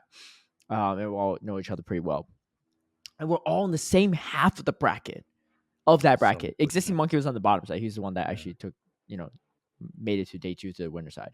So I already knew that as long as I win, I'm probably going to face either T-Wastel or Adib unless they both lose round 1. Adib somehow lost round 1 though, so I was like, wait, what? I was like, okay, that's the Adib formula though, isn't it? You lose maybe first round and then you do the little losers maybe bracket. yeah. So he lost round 1. So I saw T-Wastel ban someone else because I knew Adib was running Paul Losh's EUIC Shadow Magnezone team, and I screamed with him too. I was like, do I really want Shadow Magnezone, or do I want this team that I created that has, because the Umbreon was super safe into my team as well. Yeah. The only thing I had to beat that could beat it consistently was a Poliwrath. Bastion to a degree, but that's not that, like, that's a pretty close matchup. Like Bastion barely wins that. Everything else loses, right? And because I had a Shadow Sable, I had a Lickitung, like I had a Gligar, it's not really great. And I had Poliwrath, Bastiodon, and what was my last thing? I don't remember. But I didn't have Electric or Mud Boy. But I couldn't really bring the Poliwrath. Poliwrath was just not a great choice. So what I ended up doing is I ran Lau Jeff's Vancouver team, but I replaced her Registeel with Bastion. Because his team was already weak to Gligar. I don't even know how he ran it in a Shadow Gligar meta. But Bastion's at least a little bit better, right? Yeah. But Cresselia was my last Pokemon. Obviously, another Pokemon weak to Umbreon. And it was, and I think his team was a good meta read for that meta. It was a terrible team for this meta. I was like struggling. This was Lantern everywhere, and Lantern was really safe in the team too, right? Like my best counter is what? A Gligar? Like that's not great. Cresselia maybe, but that's it too. And even then, Lantern's playing play. Umbreon was just safe out the wazoo, and then Shadow Gligar was already safe, right? I already had nothing that wasn't like checking that. And I scrimmed T-Wastel the night before. We didn't know what brackets we're in. And I was like, dude, I was just losing. I didn't know what to do. I scratched my head. I was like, man, I hope no one else is really running this team tomorrow, right? I was like, what's the chances we're going to face? And then I see him. I'm like, oh, dude. Like, and the one game I won was so, like, it was so rough, too. It was actually scuffed. So what happened is, I think he tried to catch a move or something. He had, like, a Lantern into my Shadow Sableye. He tries to catch on, like, a low HP Gligar, but I don't throw. And then I Shadow Claw. I get to a foul play. And Lantern's like half health at this point, and I swapped my Licky and licked down the Gligar before it gets a move off. He still has a shield left. I get a Body Slam shielded from the Lantern, right? And he takes out my Lickitung. And then he's clearly within foul play range at this point. I go to click it. 1 turn lag. Or maybe not even 1 turn. I don't even know because he's using 2 turn spark. He wasn't using water gun lantern, right? I get spark down before I can even press a move, right? For a 2 turn move, that's pretty egregious, right? For a 1 turn, sure, that happens. And then so obviously I, asked for it to be reviewed by the judge, and they're like, yeah, this is definitely something that we rematch. And obviously could have, right? And I was just like, I already lost game 1. I was like, dude, I played my butt off for that game. I was like, dude, that should have been my win, right? But he was a good sport about it. He gave me the def win for it. He's like, yeah, like you should have won that, like especially you had the move, right? So I was 1-1, and then I just couldn't out muscle through in the third game too. But so I lose to him. I drop to the losers, and I'm just watching this losers bracket, and I see a deep going table to table. I was like, oh, I'm gonna be freaking him, right? It's not good, right? Like I want him to succeed. I know he still needs to qualify for Worlds, right? So like I'm happy for him, he's making it through. But at the same time, I'm like not happy for myself because I ain't trying to face him. Because I know out of everyone in the losers bracket, he's the person I at least want, like I don't want to face. And then of course we face, right? I win game 1, and then game 2 I lose, and it comes down to game 3. He has a Shadow Wish Catcher back. I have a Shadow Gligar. And I'm 1 Shadow Claw away from a foul play on my Sableye. And I swap in. He had like a low health Altaria as well, too. I swap in the Gligar. He comes to Shadow Sableye. Throw an Aerial Ace, right? Because I know I need 2 moves. Like 1 Dig's not going to do anything, even if he didn't have shields. I go for another one, right? He overfarms, obviously. Dude throws on that cap, man. He throws on charge attack priority because he knows my IV's on the Gligar. King IV is one of the judges. He's just watching from behind, right? And even after the game, he's like, that was a really good match between you two, like a good series, but like, wow, that was a really gutsy play, Adib. Like, what if you lost charge attack priority, you just lose the game, right? Because he overfarmed just enough so that he has to move ready for my Sableye before I could get that extra Shadow Claw, right? Obviously, I was going to win charge attack priority if I had to move, but I was literally 1 Shadow Claw away. But I had to swap out, otherwise I was going to get sniped at the Altaria at that point. And even King was like, what? Like, how did you know? And then Adib's like, well, I know KO's IVs, and I scrimmed with him before too, and everything like that. And I was just like, dude, I'm so heated, right? I'm like, I scrimmed with them, they know my IVs, and like, this is the 2 people I end up losing to. Which at the end of the day, like, I'm still very happy that it's my friends I lost to, right? Like, I think, like, happy for them. And they both needed points to qualify for Worlds, and they're both now within 100 points after LA. So they just need to win like 2 rounds or whatever the kicker is for NAIC, depending on how, unless they lose like round 1, then they have to win more than 2. But they just need to win and like 2 rounds in the qualify for Worlds. So it's kind of close for both of them, but they're within striking range, which is nice. But yeah, the Loud Jess team did not work out for me. I'll just put it that way. I ain't bring Poliwrath again. Someone actually, Tomahawk was asking me about. He was asking me some advice on stuff for Bologna, and he was like, "What about Poliwrath? I feel it's good against Whiscash." I was like, "Look, don't do it." Right? I had it locked in Whiscash like once all weekend. Fantastic when it did. Outside of that, dude, I was sweating. I was like, I don't know when I could bring this. You lose a head-to-head against Annihilate, right? You still lose to Gligar. You still lose to all the other things that beat Annihilate, like Rosella, except even worse, right? And you still have to shield against Lickitung, really kind of like. Because I was actually going to ask about the Poliwrath. No. I'm telling you right now, right? Anyone listening, don't run it, right? You're good. It's a trap.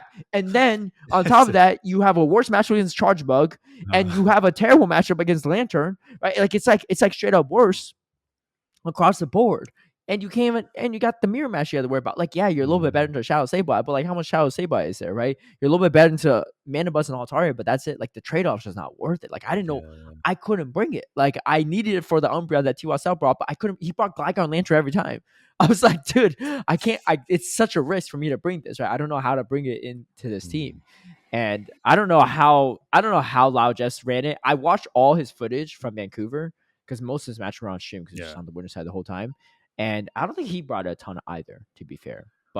And he hasn't brought that team since Vancouver. He didn't bring it to Indy. That should have been the first sign for me because it's the same meta. And if this man's not bringing it and he won his last regional with it, then something's wrong. I didn't think it through. I was just like, Loud Jess ran it. He made it look good. He didn't lose a single series. I could do it too, right? And it was not it. It was not it. Tomahawk was telling me, he's like, what if I run Dynamic Punch, Ice Punch on it? Icy went on it. Then I have a better matchup against Lantern. I was like, well, then what if you made a Cresselia? They're going to come out with 1,000,000 energy, right? If you face a Annihilate, same thing, right? You're going to hit it with Icy Wind? dude, they're gonna come out with so much energy. Energy on Annihilate or like Cresselia or Azumarill is pretty impactful in most situations, right? I was like, you need the Scald, but the problem is like, yeah, no, it's not the way. Like Vigoroth is a little bit better because at least like you don't share as many weaknesses as the fighters, right? So there's actually some like you're a little bit better into Gligar, right? You're a little bit better into maybe a Zoomer. I don't know. I mean, I was gonna say Cresselia, but you're not that great at Cresselia. But you know, there's a little bit more play there. Whereas Poliwrath is just yeah, I don't know how some people made it work, but I mean, as long as your team's not like super weak to Poliwrath, like don't bring it, right? Like you just that's a whole separate issue. But I was trying, yeah, I don't know. It might work in EU, who knows? But I just know in NA, like too much Gligar, too much Annihilate, too much Lantern, too much Electrics. Annihilate usage is just going crazy high these days. It's like without a doubt, just like I'm actually really impressed that Shady Equation even made it that far with a Vigoroth on his team. He just ran well, I mean, a lot of the top cut in general had a Vigoroth. No, it was just the top. It was just Elite and Shady, and then from 13 to 16 there were 2. But there was only 4 in total. There's a lot more Annihilate. There's a few teams that didn't have a single fighter or counter user, like Frostfire and actually it was just Frostfire. Everyone else had some type of counter. No, I think it was Mango actually didn't either. Yeah. But yeah, but you know, and they both actually made it a lot further. They both made it top 8. But I think if you're going to use a fighter, you run the Annihilate. If you want to use a counter user that's not Annihilate, you run Vigoroth. Otherwise, this is my words of, my 2 cents, right? Take it or leave it. But it was just Poliwrath was just not it. And as you can see, not a single Poliwrath made it into top 16. So yeah. But anyway, enough about my journey. Rise Occasion, he running that triple dark moveset. Let me tell you, man, I was roasting this moveset the week leading up to LA. Because we're talking about, I was like, look, we're talking about how Umbreon looked really safe, right? In my team Discord. And people were arguing and like, yeah, well, Rise also said, we're talking about like, should you run Last Resort for like, coverage against other dark types, or should you run Psychic for maybe Annihilate, right? It's slightly better fighter matchup too, if you could land it. Obviously, they nerfed Psychic a little bit, but still better than throwing Foul Play, right? Yeah. And then like I think Polly or someone else was like, yeah, Rice also recommended Foul Play and Dark Balls. I was like, I don't like. Look, people just recommend troll stuff for those like play Pokemon. Like what team I would bring graphics on Twitter, right? That people make, right? Like people suggest the weirdest stuff that no one that they never actually end up running themselves, right? I'll see people recommend that, and I'll look at the next tournament, and they don't run anything close to it, right? Well, anything spicy that's on it isn't there. So I'll just say like, look. I think people are just trying to get some like engagement or whatever, but like that's so troll, right? If you face a fairy type or another dark type, you just have no play. Yes, you get a little bit better DP against a Vigoroth or Annihilate, whatever, but like it's not worth the trade-off, right? Like how many times are you going to go for that scenario where you get that win off of that just for a slightly better DP, but at the same time you just get completely walled off and have no flexibility on the other end, right? And I was like, especially if Umbreon ends up being meta in this tournament, like you're going to have a lot of head-to-head dark matchups. Yeah. And they're like, I don't know. They might have to play. I was like, look, if Rise beats me in LA, I'll eat my own words, right? He didn't beat me because I didn't even make it that far, but he won the whole thing, and he actually ran the triple dark moveset, which is insane. Because I can't believe he actually did it, and he won the whole tournament with it. But he ran Dark Pulse, Foul Play, Snarl, Umbreon. I don't even know how. The only crazy. The only thing I could potentially say why that worked, is so Umbreon being meta in general is just because we haven't seen fairies in like months now, right? Mm-hmm. So that's like, you're not getting walled off by fairies. Dark types. Well, there were 3 fairies in the top 4. Yeah, I know, but you know what I mean? They were clearly onto something. Yeah. But like, I mean, to be honest though, I think the fairy thing is also a bit of a recent reaction as well, where people are like, well, the dark types are becoming too free. Yeah. And just an Annihilate is not necessarily enough to counter him. Yeah. But I think the other reason why it can actually, or it, I don't say the reason why it did work, because I think the reason why it did work is just because it's Rise, isn't it? But why a reason it could work last weekend is because also there weren't that many dark types compared to, for example, if you look at like I think it was Santiago or even Buenos Aires like a couple weeks ago. So in LATAM, they've been like vomiting out dark types. Literally every single What's the team. usage percentage? It was 40% dark types actually in LA. It was 20% Manabus and 20% Umbreon. That's actually a decent amount. That's about because no one's running Umbreon and Manabuzz, right? So based on that usage, that means that 40% of teams have an Umbreon or Manabuzz. That's actually a decent amount. So just looking at the top 16, there's there's also Guzzlord on the Elise team. Yeah, there's you're not counting Sableye, right?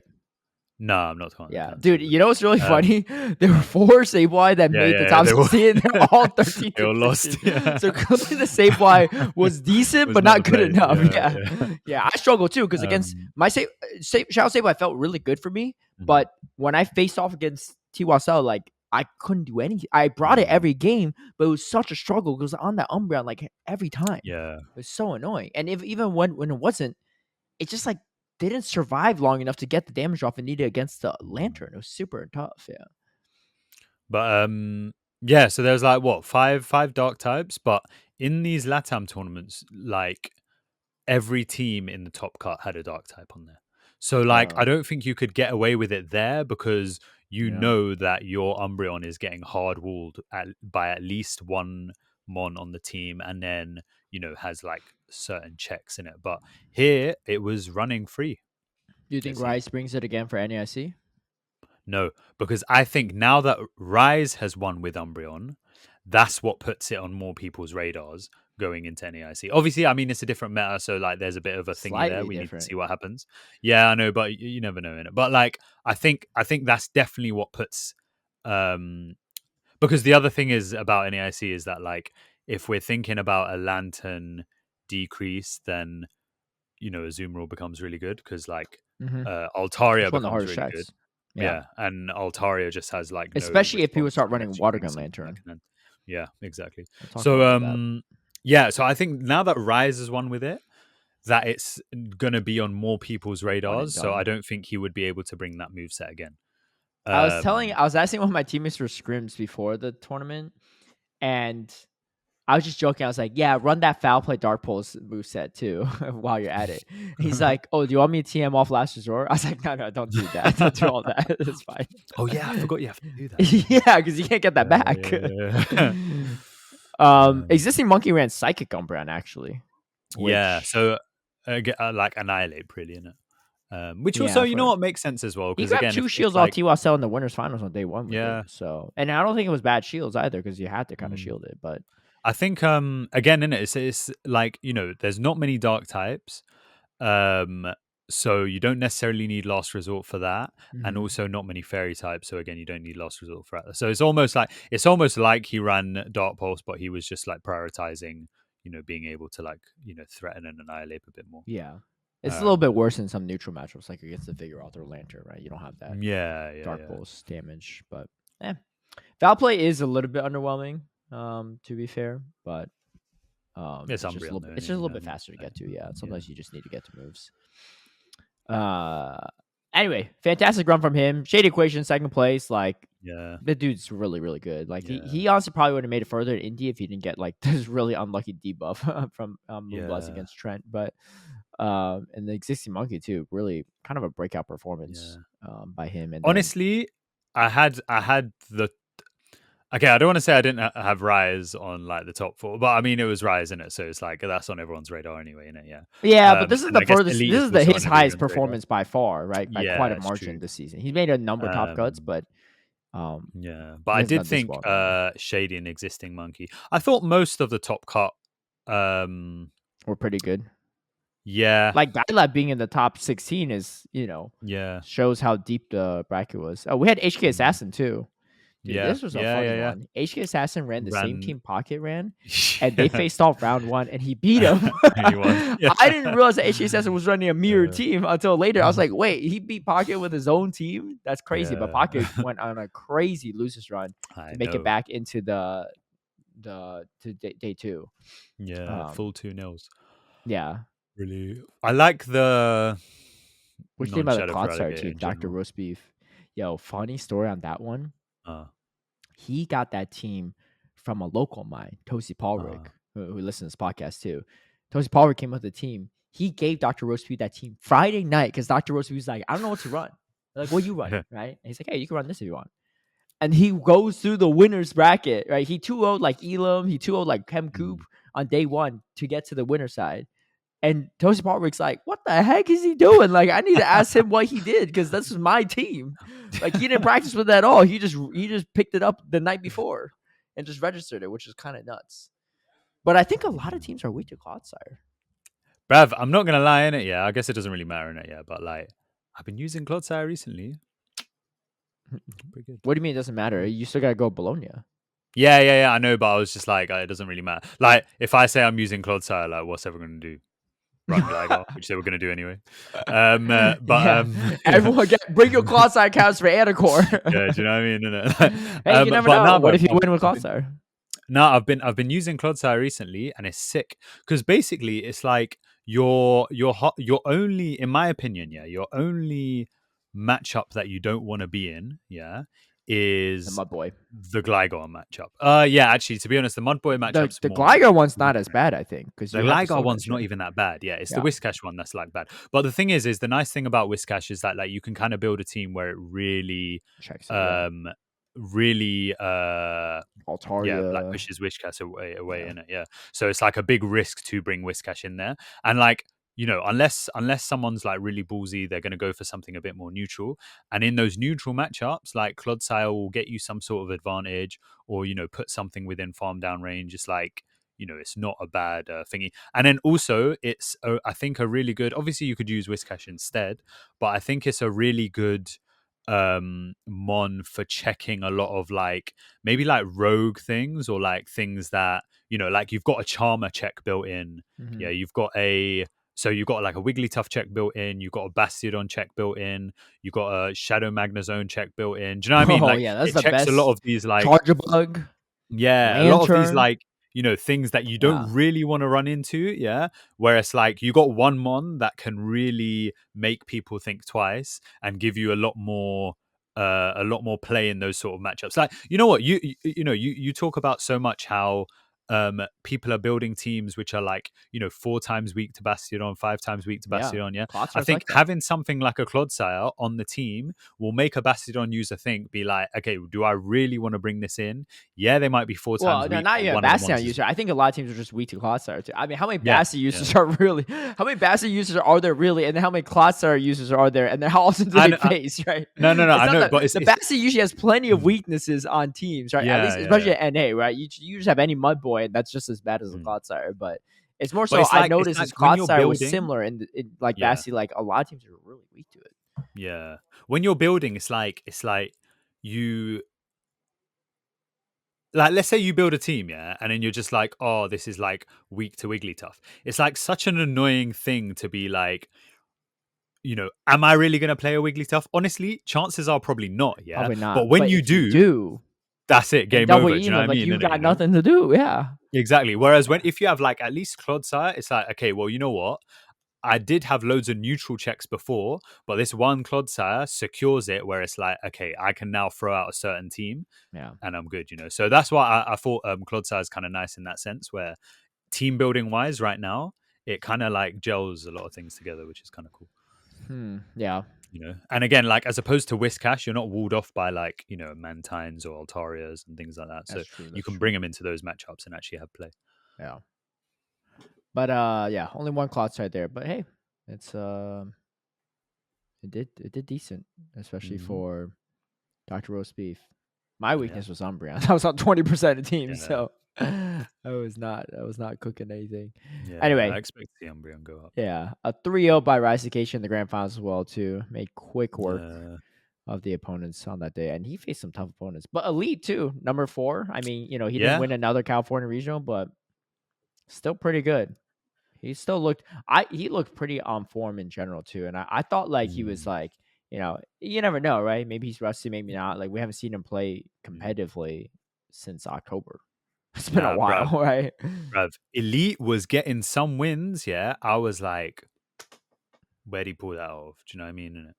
Also, I think the other way around, there was that one Are you game against nervous? Adonis Yeah, where yeah, like, yeah. He threw by not yeah, shielding. Yeah, I didn't know about that one. yeah. That was But weird. But that was like the only brain fart moment he had all weekend. Yeah. yeah. But like, there were some wins that Elite pulled out. I Yeah. was like, Haydonis played Rev, great I too. thought this was Dude, over from the Haydonis, the only beginning. person he lost to was Elite. He lost him Yeah, twice. Day 1 and day 2. And funny enough, he lost Elite in day 1 in Sacramento as well.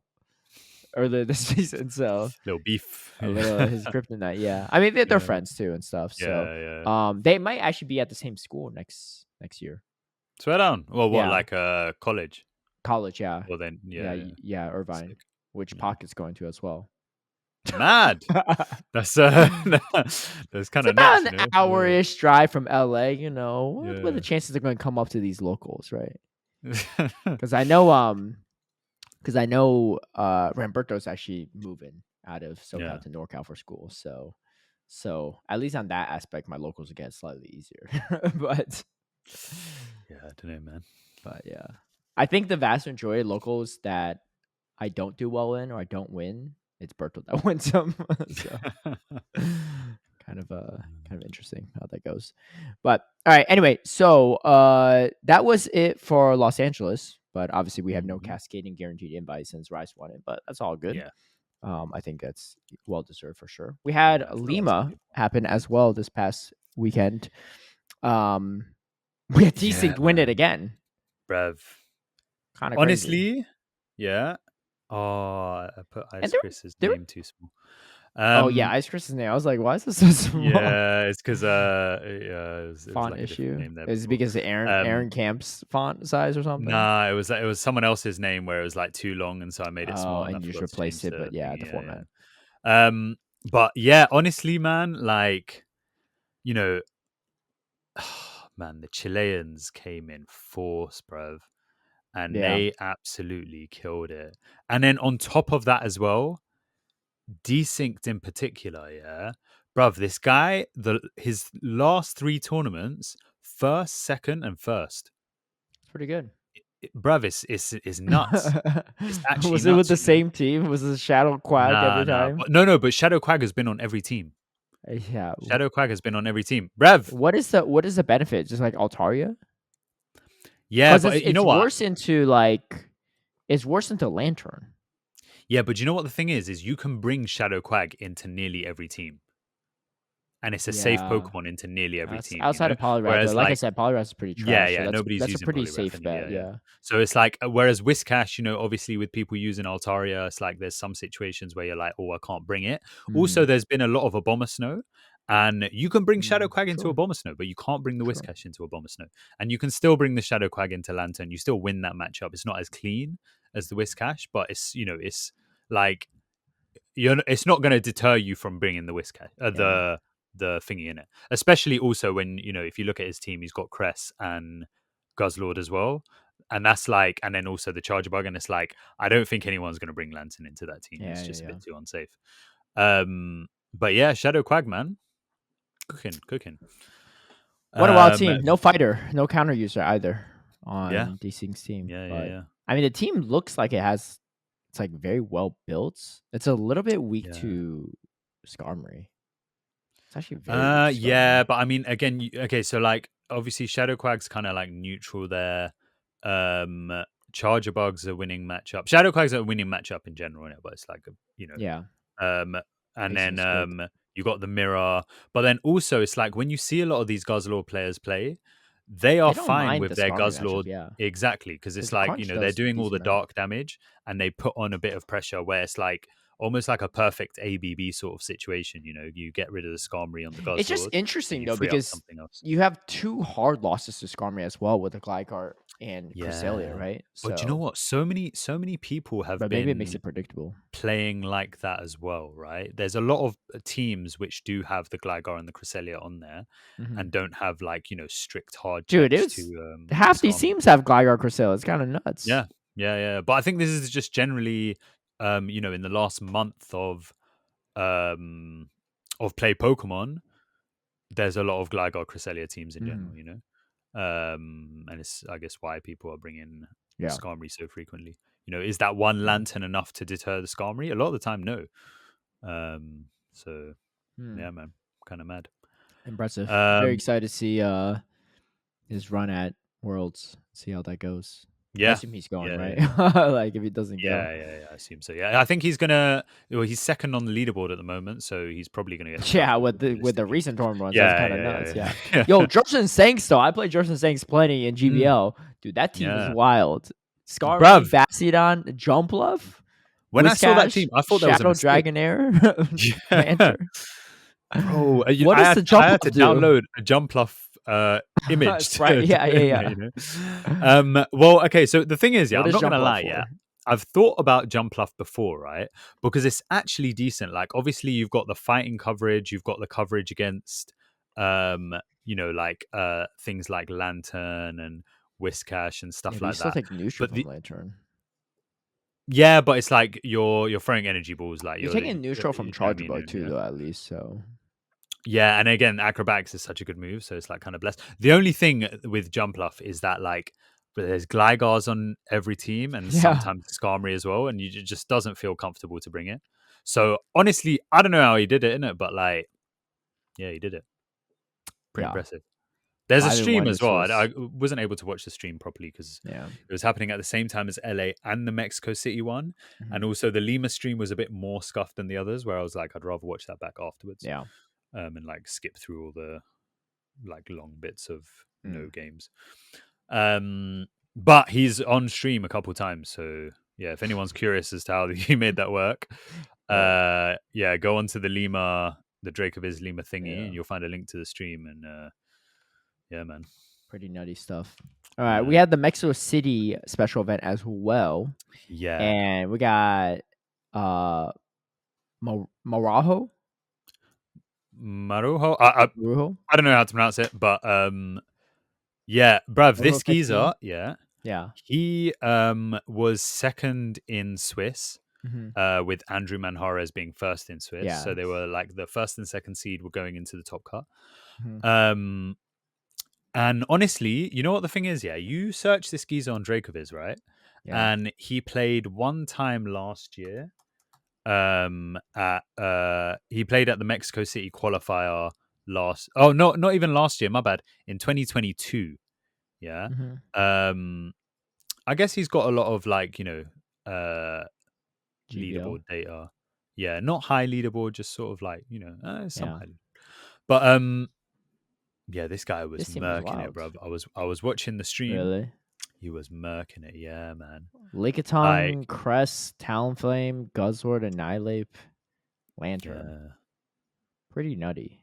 But I like it, though, because the whole team outside the Annihilate have a lot of play into Gligar. Yeah. You have Lantern and Talonflame for the Skarmory. And honestly, I don't mind Lickitung to Skarmory. I was running some ABA lines like Gligar lead with like a Lickitung in the back into Skarmory leads, and I was doing just fine, right? Like it actually wasn't that bad. Using Lickitung as a counter. Yeah. Lickitung's the best, like a sort of like if you want the Skarmory on something in it, just get rid of it. Exactly. At worst, it puts it within a dig range, so you're kind of fine there. Yeah. But yeah, man, he absolutely murked it, and even the finals. I'm not gonna lie, the last match, I thought that was Andrew Manjarrez's match. Really? Was it best of 3 still? Man. Yeah. Just one best of 3, right? Yeah. Did it go to game 3? Yeah, game 3. I thought it was Andrew Manjarrez's. I thought he was. I thought he was done. Yeah, but man, cook with that Talonflame, quite literally. And looks like Marshall's back too. He got tied for what, like 5th? Is that how it works? Yeah, for 5th, right? Yeah, I guess. Yeah. Tied for 5th. Yeah, man. Do you know another mad thing? Yeah, he was pretty basic though, but it's fine. Yeah. I'm not expecting anything crazy. He's like a toxic or anything, but Vic Rioja, right? Yep. Yeah, so, Vic Rioja, I remember from Worlds last year. Yeah, so I think he came second. He won the Mexico City event last year. Did he win it? Okay, I think so. Yeah. I think he got first. First or second. But basically, I was watching the stream. Yeah, I was like, wait, did I see that wrong? Yeah, bruv, his Annihilate was running. I think it was close combat Ice Punch or like Close Combat Nuzlocke. I was like, bruv, that is wild, because that's crazy because of how many like Annihilate there. I mean, there was 9 Annihilate in the top 8, so like the mirror matchup's crazy. I know. I don't Yo, know. I'm And the thing is, you chilling know in what? that mirror matchup. I I'm counter I swapping rate in my. I rate Close Combat, yeah, but it's just like, what are you gonna remove for it? Because it's, do Yeah. you know what I mean? In it, like, it's a good move, but you What is a can't close get rid of that combat Shadow for Ball, though, man. too? Because like It's everything like you good hit. for like dark types and stuff like that, and you know what I mean? Yeah, but there's Like literally stuns it was and just one Umbreon, and the guzzler was so weak you could just counter through. yeah, but I mean, you just can't drop the Shadow Ball, man. Mainly for that Yeah, mirror, and it's like it just feels so bad. So yeah, wild pick by Vic Rioja. yeah. Guess he That's probably you know what though, the one thing I'd say, yeah, Yo, I there's saw a Vic big Rioja at LA at the I Sinnoh. swear. Yeah, he came all the way to the I guess he came for the Oh, it's Sinnoh, probably but he yeah, was yeah, at yeah. the LA Sinnoh Cup that I was at too. Sick. That was crazy. I was like, hey, it's good to see you here Yeah. too. But Yeah, I think one thing though in the championship series is that despite having open team sheet, yeah, I think this is a joke in Yu-Gi-Oh where they say people don't read the cards, yeah. Despite having open team sheets, some people don't read the team sheets, bruv. So I bet you, I've been yeah, there I bet you, too.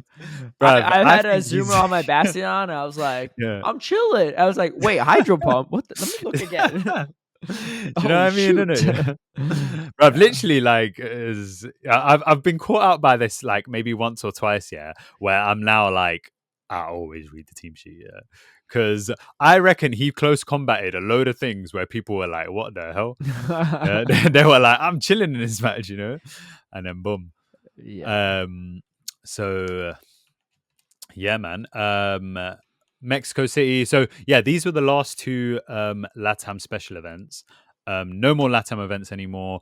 Honestly, I think one good thing about these LATAM special events were they really gave a big boost in points. They covered a lot of ground in terms of accessibility, right? Like it seemed like Especially if Chile you're and outside of Peru, Brazil. yeah, exactly. Like I think all these ones along that west coast of South America are all relatively easily accessible from the people living on that west coast of South America. So I was I think that's wondering that too, like especially Chile. Like, how hard is it to try? Because the country's really long. yeah, yeah, like, yeah. It's a long like, country. isn't Yeah, it still really hard to yeah. travel there? Because like, if you're like southern Chile, you got like family at northern Chile. Like, that's a long flight. No. Yeah, that's a possibility. I don't know too much about that, innit? So like that is a possibility. But I I also think wonder how the I domestic imagine flight because patterns it's go because everyone's domestic. just flying over each other, right? Just going back Yeah. and forth. It's kind Well, of the wild. thing is, when I was in South America, I found that like domestic flights, even from one side of a country to another, yeah, were still relatively cheap. Like I was booking flights for Really, like 20, 30 pounds, So I really. What imagine is the maybe it's the U.S. case where it's like doing because with it's our flight domestic. prices? It's Yeah, I don't know, man. crazy. They're like Highway these are big robbery. countries as well. They weren't like Yeah, um yeah, I don't know what the US is doing, man. But dude. it's really nice that it was like seemed quite accessible because like, you had like players from Peru going to like, Chile or like Argentina. You Hmm. had it the other way around as well. It seemed like the accessibility was really nice. Only gripe I have, and Zardi Yeah. mentioned this as well, is that obviously I think the cat has a take on this. Yeah, I know. It scared the Yeah. crap out of me. I was just like, "What the?" She's just meowing right in my ear. I look over. She's just giving me the death um, stare. What you want? yeah, I think the only gripe about it is obviously, they announced these special events super late on. And I know they did the same last year when it was only for VGC and TCG, meaning that it makes it difficult for people to plan and, Yeah. do the whole thing. So, really, I think that would be a nice thing to change. I think this is an issue with the LATAM events in general because, like, a lot of the Brazilian events don't even get announced until Hmm. really late on as well. Even Oceania So, doesn't get announced until later. I mean, they have a little more time, but it's yeah, really the just thing is, NA and EU that gets announced like right off the yeah. bat. Do you know what the thing is though? Yeah, is that like with Oceania, because I've seen into the announcement, like not the announcement process, yeah, but like they did a little explanation about like, what was going on, right? And it's because they're still trying to secure like the venues and That's what like I make figured too. confirmations, yeah. But I'm like, Isn't that the same for Latam then? Bruv, I wonder if it's like by region, they just like don't have, you can't book it that far in advance or something. But why? It's like, I don't know. That's just my theory. I don't know. I'm not especially really sure. also in Australia. I'm just like, you have no reason to not be able to book something this. Do you know what I mean? And it's dumb. Because also last year, bruv, the worst part is last year. Yeah, I remember Sydney regionals got it moved. Yeah, they moved the dates. Yeah, and it got moved. Why? Because apparently the venue was double booked with some next like corporate event, and they gave it the priority of the corporate event. And I'm like, how? Like, who are you, man? Who are just double booking? Literally, your like... job is in event space. Yeah, that is your job. Yeah, the only thing you do is book events. Yeah, how are you getting that wrong? Anyway. They got it wrong. They didn't realize it or didn't say anything for a while. Bruv, so dumb, innit? So like, I don't know, man, but like, hopefully, that's something that can be improved. Yeah. You know, I don't know how easy that is to do, but yeah, great thing for LATAM. Honestly, I loved this LATAM circuit of the last month. Especially also like in terms of the stuff that it's bringing to the meta. Yeah, I think I'll be very honest. Yeah, a lot of people aren't really paying attention, but I think they really need to pay attention because, bruv, some of the stuff that they're bringing, it's like, look. If let me just say, yeah, is that if people were paying attention to the LATAM tournaments, yeah, they would have been like, yeah, Umbreon's the play, and way more people would be using Umbreon in. There was 20% Umbreon in LA. 20% is decent. Is decent. Honestly, yeah, sure. no. But I think what if people were really paying attention, there would have been a lot more. And they would bring the fairies, exactly. Yeah. I did a practice tournament the other day, yeah, and I think every single match I played against an Azumarill. Yeah, and these were all people who were planning to go to Bologna, and I'm like, they're obviously, they're like, we can't let these Umbreons run free in it. So, but I think there's a lot of picks that are like worth looking at on these LATAM teams because, yeah, man, especially going into new meta, that'd be the wave. Last thing was Taiwan playoffs, and this is also the last of the Asian qualifiers as well. Yep. Obviously, we have PJCS this weekend, but that's Game Bird taking it all the way. Game Bird got second last year. Yeah, no bracket reset this time, going straight through to the championship, and great performance by Vincent as well. Only really lost to Game Bird. Well, yeah, that's right. Game Bird, really. In the winners finals and the grand finals. So, hey, really, there's another Umbreon too. Takes it. Wow. Yeah. And the thing is, even in the Asian, dude, what is this? What is this attack Deoxys that Willie ran? Okay, we'll get onto that in a second. How did they make it that far? So let me just say with the Umbreon again, it's like even in the Asian qualifiers. That thing survives Umbreon's 2 snarls from Umbreon. I wonder if it actually does. But yeah, Umbreon's been used quite a lot in the Asian qualifiers as well. So you had Beelsboy win India with Umbreon, Yekai win APAC with Umbreon, and then generally, like, I guess South Korea, they're their own thing, man. They love A/.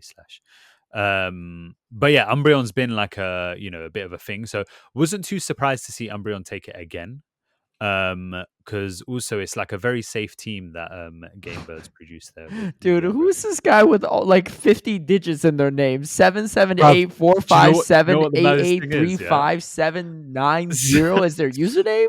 So here's the thing. Also, there's other guy too, Doge Dashin. Like, I didn't even know you could fit this many characters in your name. I should have figured out because Steve has like 12 E's or whatever. But like, I've never seen usernames this long. Like, it's just like straight up off the graphic at this point. It's so funny because it's like with the team sheets of the Asia qualifiers, they're like all input kind of manually by ESL, and players are allowed to like register their details themselves, right? So sometimes people put like dumb stuff where it's like instead of their trainer name, they put their trainer code, or like they put their Discord name or something like that. Yeah. So me and BJ, we were looking over the team sheet, and we were like, oh, this, like, what's this guy's real name? Yeah.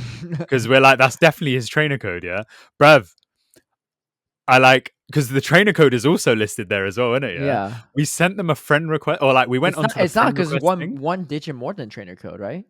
Yeah, bruv. This is that actually their real name. There's actually their Oh, real I see what you're in-game saying. Like name. you thought they accidentally put in the trainer code in Yeah, the game yeah. slot We thought the instead. trainer code was in there. Yeah. No. But, So we yeah. added them. Yeah, and it came on being like, you're about to send a friend request to. Wait, but 7, so their 8, trainer 9, code 9, was very 7. different than this username too, right? Yeah, They were different yeah. numbers. What in the Yeah, it's world? mad. So that's literally their name. What is that? Like their phone number? I don't understand. Don't know, man. Don't know. Dude, if I had a Um, commentary matches, forget McBooho. 778. Yeah, this is a way more controversial. This is way hard to do. But yeah, Willie with the attack form Deoxys. Alright, so he played attack form Deoxys in the qualifiers, yeah. And like I think it was Yodada who gave me all the details, and he was like, "Yeah, by the way, when you get to the attack form Deoxys, just know that it's not a mistype; it's actually attack form Deoxys." Is he actually using it though? It's the question. So apparently he used it in one game in the qualifiers and lost. Yeah. Oh, so no I was kidding. like, well, look, yeah. I was like, surely you go into the playoffs and change it. And yeah, but nah, man, he got it to 5th place. And That's I crazy. think if I'm correct, I saw this last night. Steve what does it has beat? actually, I think Steve has actually collected up Willie's footage and has made a video on the attack Deoxys. But it doesn't matter though, because the one time he brought it, he lost, right? So what's the point? No, for the playoffs. Yeah. So the one time he brought in the qualifiers, he lost, but I don't know how much he used it in the playoffs. How many times Oh, I thought that's one time total. But Steve has made a whole entire video on it. So what does it beat though? I mean, I don't know the matchups. I don't think it beats anything, man. I'm not gonna lie. I don't think it beats anything. I think you could cycle cut it down with Cresselia. Like, what? Yeah. Like what? I don't think it beats anything. What does he have? Does it have Steve has an entire hour-long video. So I don't know. You know what? If anyone's curious, is not in that video because it would be a 2-minute video if he brought it, right? It would not be an hour long. He brought if anyone's curious, Anicor. Go on to Steve's YouTube channel. Yeah. Also, if you're curious as well, because he's done like Willie's entire playoffs run, so there's like a good 7 matches in there, which is kind of cool. And again, taking it to the top 5 is kind of lit. But yeah, bruv. I don't know. I don't think it beats anything, really and truly. I don't think it beats Wigglytuff. It probably dies to 2 charms. One, maybe. I don't think. I think it probably dies in a few Dragon Breaths as well. You probably even lose to Annihilate, and you're resisting the counters. Oh, I bet you do. Lose Annihilate. Yeah. You just counter it down. Annihilate muscles through like a Tapu Fini. I definitely. Do you think maybe it beats a Bomb of Snow? I just don't know what the point it is. Maybe the strength of the poison jab. Like there's some I get sometimes bring something for bench pressure, but there's no there's no pressure at all. Yeah, if anything, release pressure off of me. I'm like, oh, this is it's like facing Elche. Yeah, I don't know, man. But worse, because Elche couldn't even bring the 6 Pokemon. If you bring it, that's a free win. Yeah, it's true. That's wild. Yeah. So. No idea why he brought that, but yeah, highest ever attack Deoxys. Hey, in a serious tournament, you know. What a time! Well, congratulations to Game Bird for qualifying, as well as Vincent for qualifying as well. So yeah, we'll see them. How did Game Bird do last year at Worlds? Out of curiosity, I know you did slightly better. I imagine right? It was something like 2-2 or something like that, or maybe 1-2. Oh yeah, we got Draco. I don't think it was very good. I mean, it's tough though, right? I mean, even like Dialog went like 0-2 or whatever. So it was oh yeah, he didn't even turn up. Oh wait, no, he did turn up. Yeah, it was 0-2. Why does it say 0-1? Oh right, I'm looking at the wrong thing. Yeah, he went 0-2. Yeah, okay. He lost to Pocket and he lost to EJ. Yeah. Brought a fairly meta team too. Was this was before Galarian Stumpus got nerfed, right? Yeah. Pre-Earthquake nerf. Yeah. Interesting. Yeah, so a whole host of things. And now we're at the final stretch of the championship series, because obviously this weekend we got Bologna and PJCS, and then we have NAIC. Now, one thing that we didn't actually touch on, because obviously it was only over the last weekend, but this is probably a good segue into the move updates. Yeah, let's just go right into that too, because so there's some basically events, the but move like updates, the events are a little bit underwhelming, to be honest. So let's just go. Let's just go. Very quickly We with the move the events. updates is obviously, so they've announced that these move updates are gonna come into force on June the 3rd. Yo, give me a high five. Give me a high five. This might have been us. This really might have been us. Honestly, I think so. Because no one really else made this realization that I was aware of it until we talked about it on podcast, and then obviously we posted on X/Twitter, and then people start commenting on it and be like, "Whoa, that's actually kind of a problem." We saved the championship series.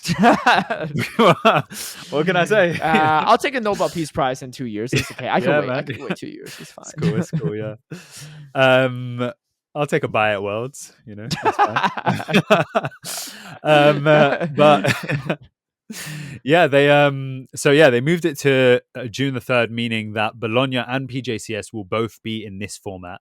And I think, you know what, also, like, obviously there was two options of what they could do. They could either do the move change early or late. And honestly, I think late is probably the better option, because obviously it means that, like, good until unless you're competing at NAIC, because you have 4 days to prep. I know.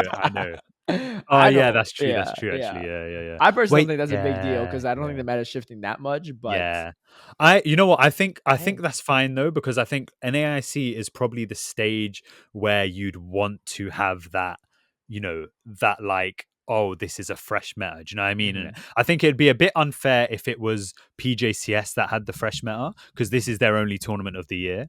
Whereas NAIC, I think, is a bit more acceptable. It's the last tournament of the year before Worlds. It's going to set the stage for the prep until Worlds as well. So I think it's only right that be I think it's fine that you don't have too much time to prep for that. And you'll get adequate time as well, because you'll have the entire week, right? But move updates. Yeah, we got some move updates, so let's talk about them. Scald, chance to lower opposing Pokemon's attack is decreased. I don't think we have the numbers on this, right? Right now it's 50%. Yeah, I would speculate 30%. That seems like 30, the go-to, like a downgrade. Yeah. Like 10 or so, like that's just at that point. It's like it's just a damage. Yeah. Which is it's not like out of the question that can't be a possibility, but that's just I guess they did that with Moonblast, right? What was Moonblast before? It was 10%. No, Moonblast was like 33 or 30%. Okay, and so it seems like that would be the, because the Moonblast was wild. Like the Corselia mirror matchups in Ultra League were just stupid. It didn't matter if they were head on energy. If you got the debuff first, you win. That was it. And those matchups took forever, right? Because the Moonblast just kept going, and like especially the Moonblast is doing less and less damage. So you eventually at the end, like you're both just quadruple debuff. It's just who got quadruple debuff first is the bigger question, right? Spark is getting losing 1 damage, so going from 6 to 5, which we'll talk if that's so that makes it like what's that dark type move? If assuming they keep they didn't say the engine's the same, so what's that dark? Is it like feint attack or something like that, or like sucker punch? Wait, what? I think it's feint attack. Yeah. Let me see. It's Spark, right? Let me do damage per turn. It's Sucker Punch. It's Sucker Punch that should be the same. It's the same as Sucker Punch. So no one uses Sucker Punch. Attack and Powder Snow. Yeah. Yeah. So Sucker Punch is what is it right now? Right now it's is there a 6/7 Poison move? Jab. It's Poison Jab right now, right? Yeah. It's so wild how the difference between Poison Jab and Sucker Punch is just 1 damage. Like, I feel like Poison Jab's a good move and Sucker Punch is not. But for it to be 1 damage difference is mad. Yeah. I think no. Oh, no, Poison Jab is 7. Poison Jab is 7. So Poison Jab is much better. So... I don't think is there a 6/7? Oh, Leafage. But that's a 3-turn move though, so it's kind of like not a great indicator. It's not really the same. No. Is there? Oh, it's Bullet Punch. It used to be Bullet Punch. Oh, okay. Bullet Punch, which is not the best move, but it's just Lantern's so oppressive. Because nothing else is really running Spark, right? Unless it has to. Well, now that they've given Volt Switch to most things, it's like it's you don't really want Spark relevant. those things. So So we'll see. There are some things that are interesting, like in the sense that Spark still does the same amount of damage into something like a Bastiodon, even though damage nerf, right? Because of how defensive stuff play out. But there's like a lot of things where the Spark actually does the same amount of damage. I think it does the same amount of damage to Gligar still. Interesting. So yeah, because it's just like one of those where like, but some matchups it actually does less damage per attack, right? Like Annihilate, you know, as example. I think Shadow Swamper is another one too, right? Yeah. So that's actually pretty important, I think, in that matchup. But I would hope go that ahead. I'd hope that this is enough to shift Lantern to a water gun role and then open up the playing field a bit. The thing is, I'm also like a bit Water gun is interesting because it changes. So Water gun is much better in a Gligar meta, but it could make things pretty RPS if everyone just runs Altaria. Yeah, then you go from. But, I mean, the thing is, you can even win certain Altaria thingies. What but, with Water gun? I mean, it's like really tough. But then but then what it would do is it would shift the entire meta in general, right? Because it's like, Altaria becomes like. I know super a lot of safe people to run, say it's like a big shift for sure. It's a possibility it could be a big shift. Yeah, like a lot of people saying this is actually a much bigger update than it seems on paper. I don't know. I think like we're talking about how Altaria got nerfed with the Sky Attack nerf, and it's just like become like meta all over again. But like, you know what? I think it's just like worse than it was. Yeah. But it's still relevant, right? It's still a huge part of the meta, and I think. Well, the biggest thing is if Water Gun Lantern becomes relevant, then Spark Lantern becomes relevant too. Because the biggest reason you have Spark Lantern, it's not for Altaria, it's for that head-to-head Lantern, the other water matchups. Yeah. True. So I don't know. I'm curious. I think Water Gun Lantern would make things interesting, but I wonder if more people still run Spark. I mean, Water Gun Lantern is better than the Charge Bug, better than the Gligar, better than the Mudboys. It's just straight up worse against the Flyers, particularly Altaria. Mandibuzz, you're still not terrible into, and same Skarmory is still hard wall, right? Mantine, same thing. So that's not a big deal. Yeah, true. I think you're probably worse into Cresselia with Water Gun. I don't know. Is that true? I don't really know.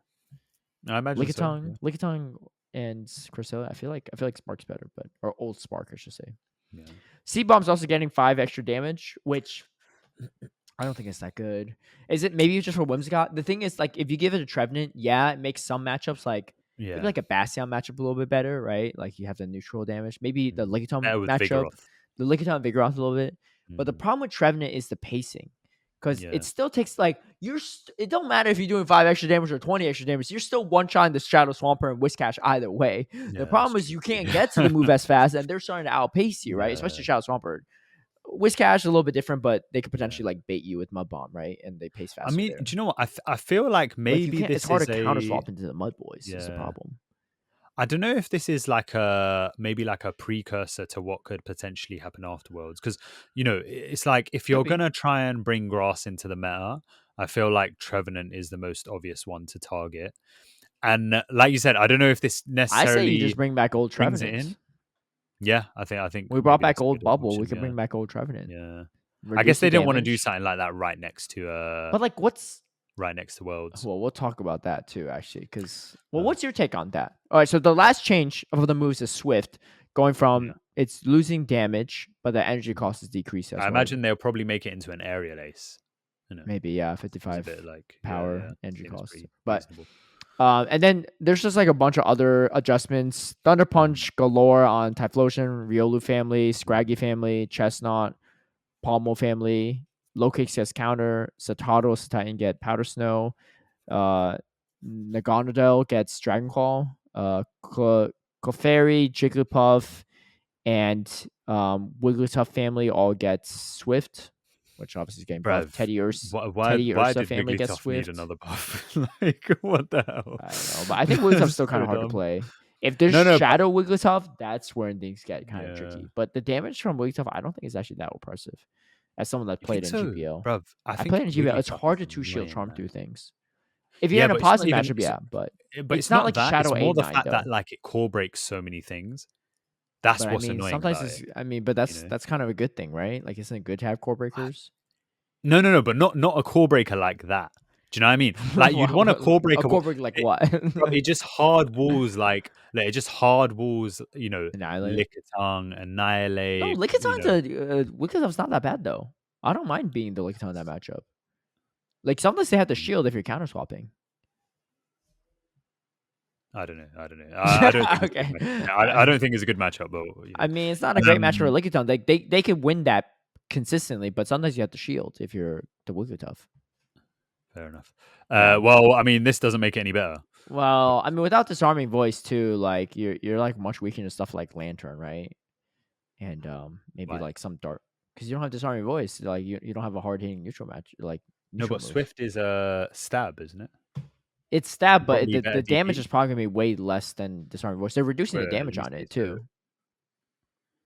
okay, so assuming it's an aerial ace, right? How do you spell aerial ace? AER. Okay, so assuming it's an aerial ace, that's 1.38 DPE. What's And disarming then voice? disarming voice. Oh, yeah, disarming voice is more DP, Yeah, 1.56. Yeah. it just But does a I lot more mean, you get damage there a bit too. quicker. Maybe. Yeah. I mean, yeah. I don't know. Uh, We'll see. We'll see. yeah. I mean, I'm not expecting that much Wigglytuff, but we'll see. Teddy Ursa family also gets Swift, and then a bunch of things That's gets pretty cool. Fly, Fearow, Salman, Mm, Swoobat, Swanna. That's cool as well. But yeah, so not a huge update. By Yeah. this is not the December 1st update, right? This is not the September Yeah. 1st update. This is arguably a smaller update than the March 1st Mm. update. But I think that's fine. I think it's like So my question you're to not you, changing the environment too much. my Yeah. question to you is, and I posted a poll on this on Twitter too as well. Mhm. Do you think Niantic should have gone for a bigger update? Because I don't know where their mindset's at, but maybe they're thinking, Yeah. well, before Worlds, we don't want to shake things up too Mm. much. But why not? What if you nerf Uh, Gligar to the ground? I mean, there's not that yeah. much stuff that learns Dig, right? So the easiest solution is to just Yeah. nerf Dig. Yeah. I don't think they need to do a bigger update because I think you can do that in September. Do you know what I But mean? Like what's that's the the harm in perfect doing it time. now so that we have a whole different meta for Worlds? Because if because all right, let's there's a chance that this Spark nerf and Scald nerf is much bigger than I anticipate, right? And maybe Right. Yeah. this Swift is actually really good. But let's say assuming that it's actually not, assuming it's Uh, similar to March 1st, where like uh, yeah, they gave Feraligatr and Shadow Glade stuff, right, and Gudra stuff, but they're not that strong, right? You see a sprinkle of them here or there and a yeah. few top cuts, but they didn't really change their meta that much, right? It's just like you had to worry about like, oh, is my whole team weak to Feraligatr or not, right? I just got to double Mhm. check on that, and then I'm good. But outside of that, the meta didn't shift that much in March 1st, and if this doesn't shift the meta that much either, then we're gonna have 9 months of the same meta essentially, which is a long Yeah, time. but you know what? I don't People were think sick of I think Metacham like meta from September to December. That was only 3 months. yeah, but I think like um I think it gives us like almost some sort of like consistency. Do you know what I mean? Where it's like, okay, well, this season was the season of Gligar, and it probably does get nerfed into the ground in September, yeah. But for now, it's a good Pokemon. And also, I don't think I think if we were stuck in a place where there actually was like that it was actually was a bad meta, yeah, then I think go ahead and make some drastic changes, yeah. But I think this meta is great, man. It's still developing as we're going through it. Do you know I what I know a mean? lot of Europeans don't like this meta, so Yeah, no. But honestly, I think we talked about that on yeah, yeah. the last episode, and I think it's them problem really, and I think a lot of people feel that way as well. I mean, I don't think Um, it's a terrible meta, but I think it's a worse meta than September to December meta. I think the September yeah, to that was a December good meta meta as well, wasn't it? was a lot more But stale though. Like the only successful teams needed Metacham, Lickitung, Superior, yeah. Lantern, Gligar. They But needed all of there's those, right? there's so much variety, and there's what, especially with There's these more variety small in this meta for changes, sure. Yeah. yeah, and with these small changes, I think there's even more potential of um like more meta exploration without it feeling like a completely new meta. It's more like, okay, well, there's a bit more like little adjustments and things that people can be making to their team building. It just feels more consistent if we then make the changes after Worlds, where it's like, okay, now new Why not make a season, big change you're every three using brand new months? Pokemon, huh? Why not make a big change every 3 months? Well, then you may as well just do a Sylph thing where you're just using a completely different meta every 3 months, But like, you want to keep the consistency because we don't want to be like, oh, I need to use, personally, my take, because Yeah, I yeah, know yeah. Of some course, this is people all would want to, subjective. Yeah. but I don't think that I don't want to be using like a completely different set of 20 Pokemon, Why not? yeah, in 3 months' time. Why not? Because I'd rather do that in a year. I'm fine with doing that in a year, yeah. But I don't want to feel like I'm constantly having to, like, 3 months is a and long time. What do you mean constantly? I know Back 3 in months is a Sylph, long it was time. straight up a whole different meta every I month, know, and I right? find that ridiculous. Well, I yeah, think yeah. that's I think ridiculous. every month was Yeah. pretty fast, right? But 3 But months is a long time, no? yeah, but I think the thing is, it's a long time, but at the same time, like with the small changes and with the natural meta development, I don't think it's a long time.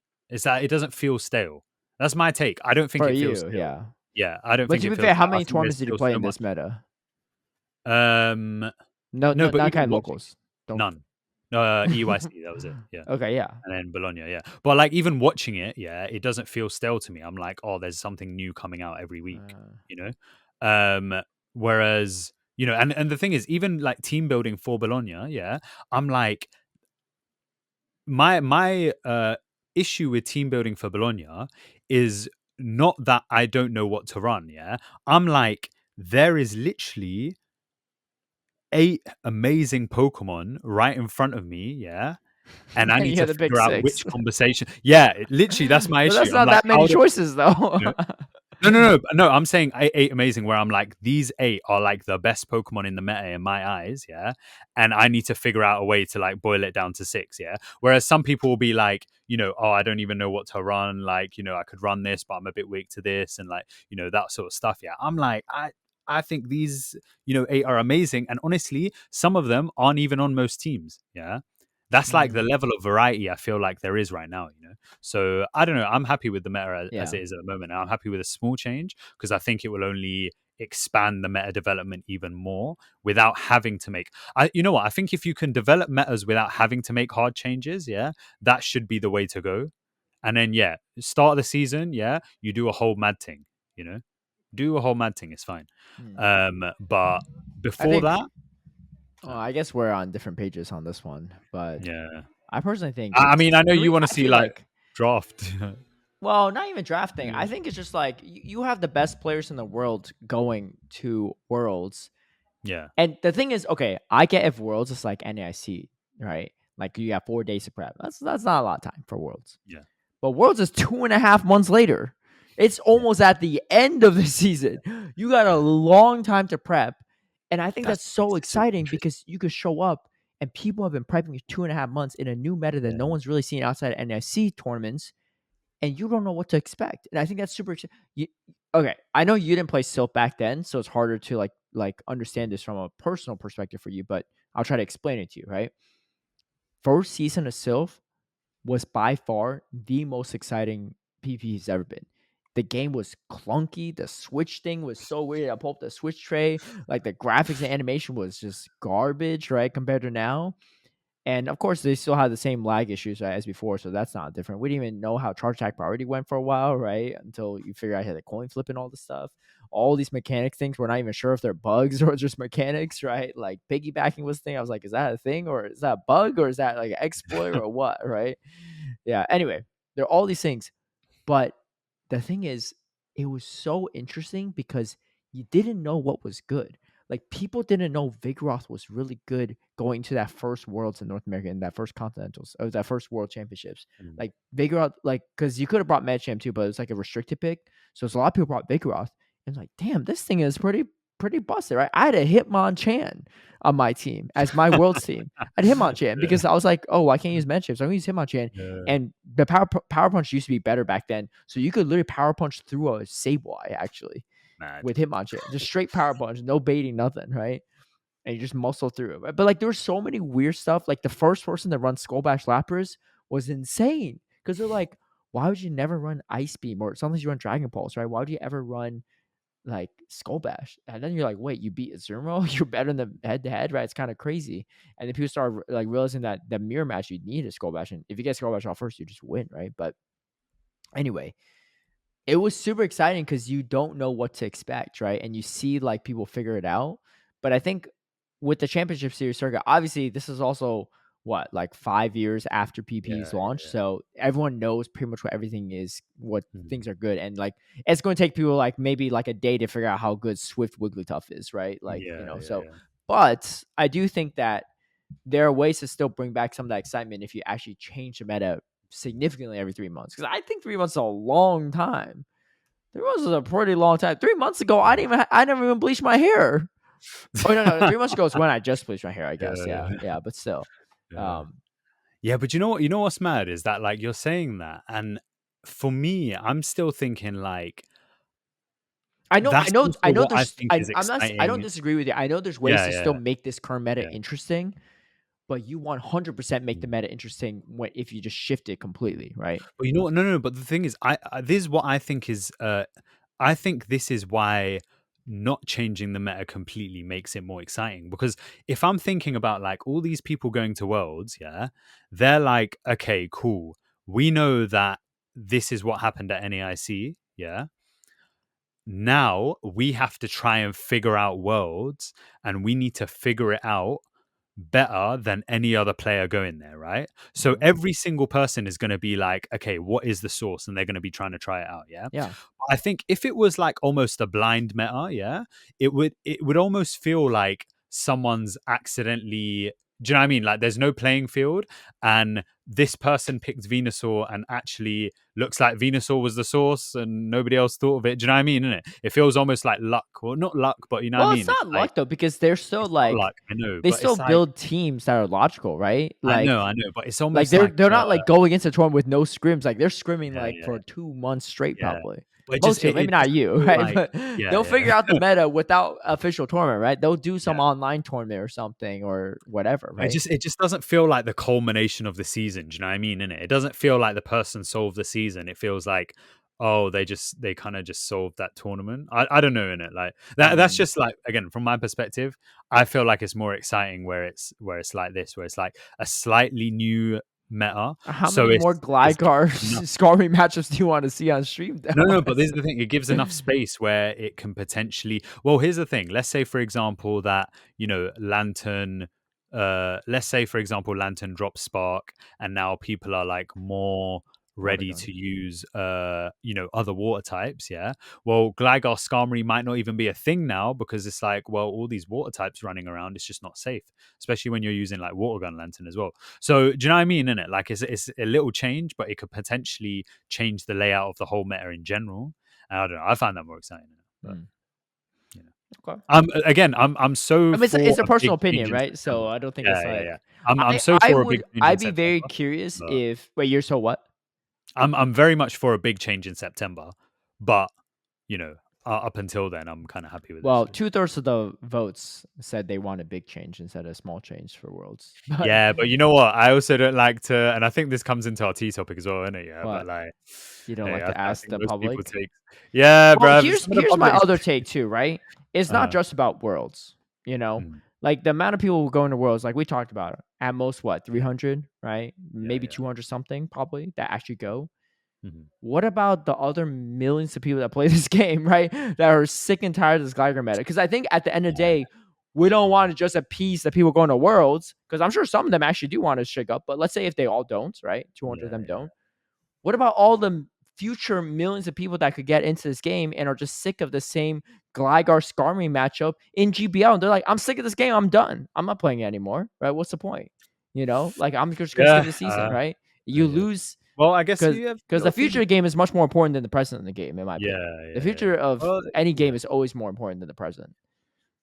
But but that's again, why you have to I look think up the world's and players learning. would be fine if there's Yeah, like yeah, okay. Let me pose you this, right? We're not even yeah. gonna talk about like, oh, let's change Clyde or something like that. Yeah. What if you woke up and Niantic said, you know what? We changed it all back. Surf Lantern don't know Surf, right? Gligar Dig is Yeah, still a terrible move.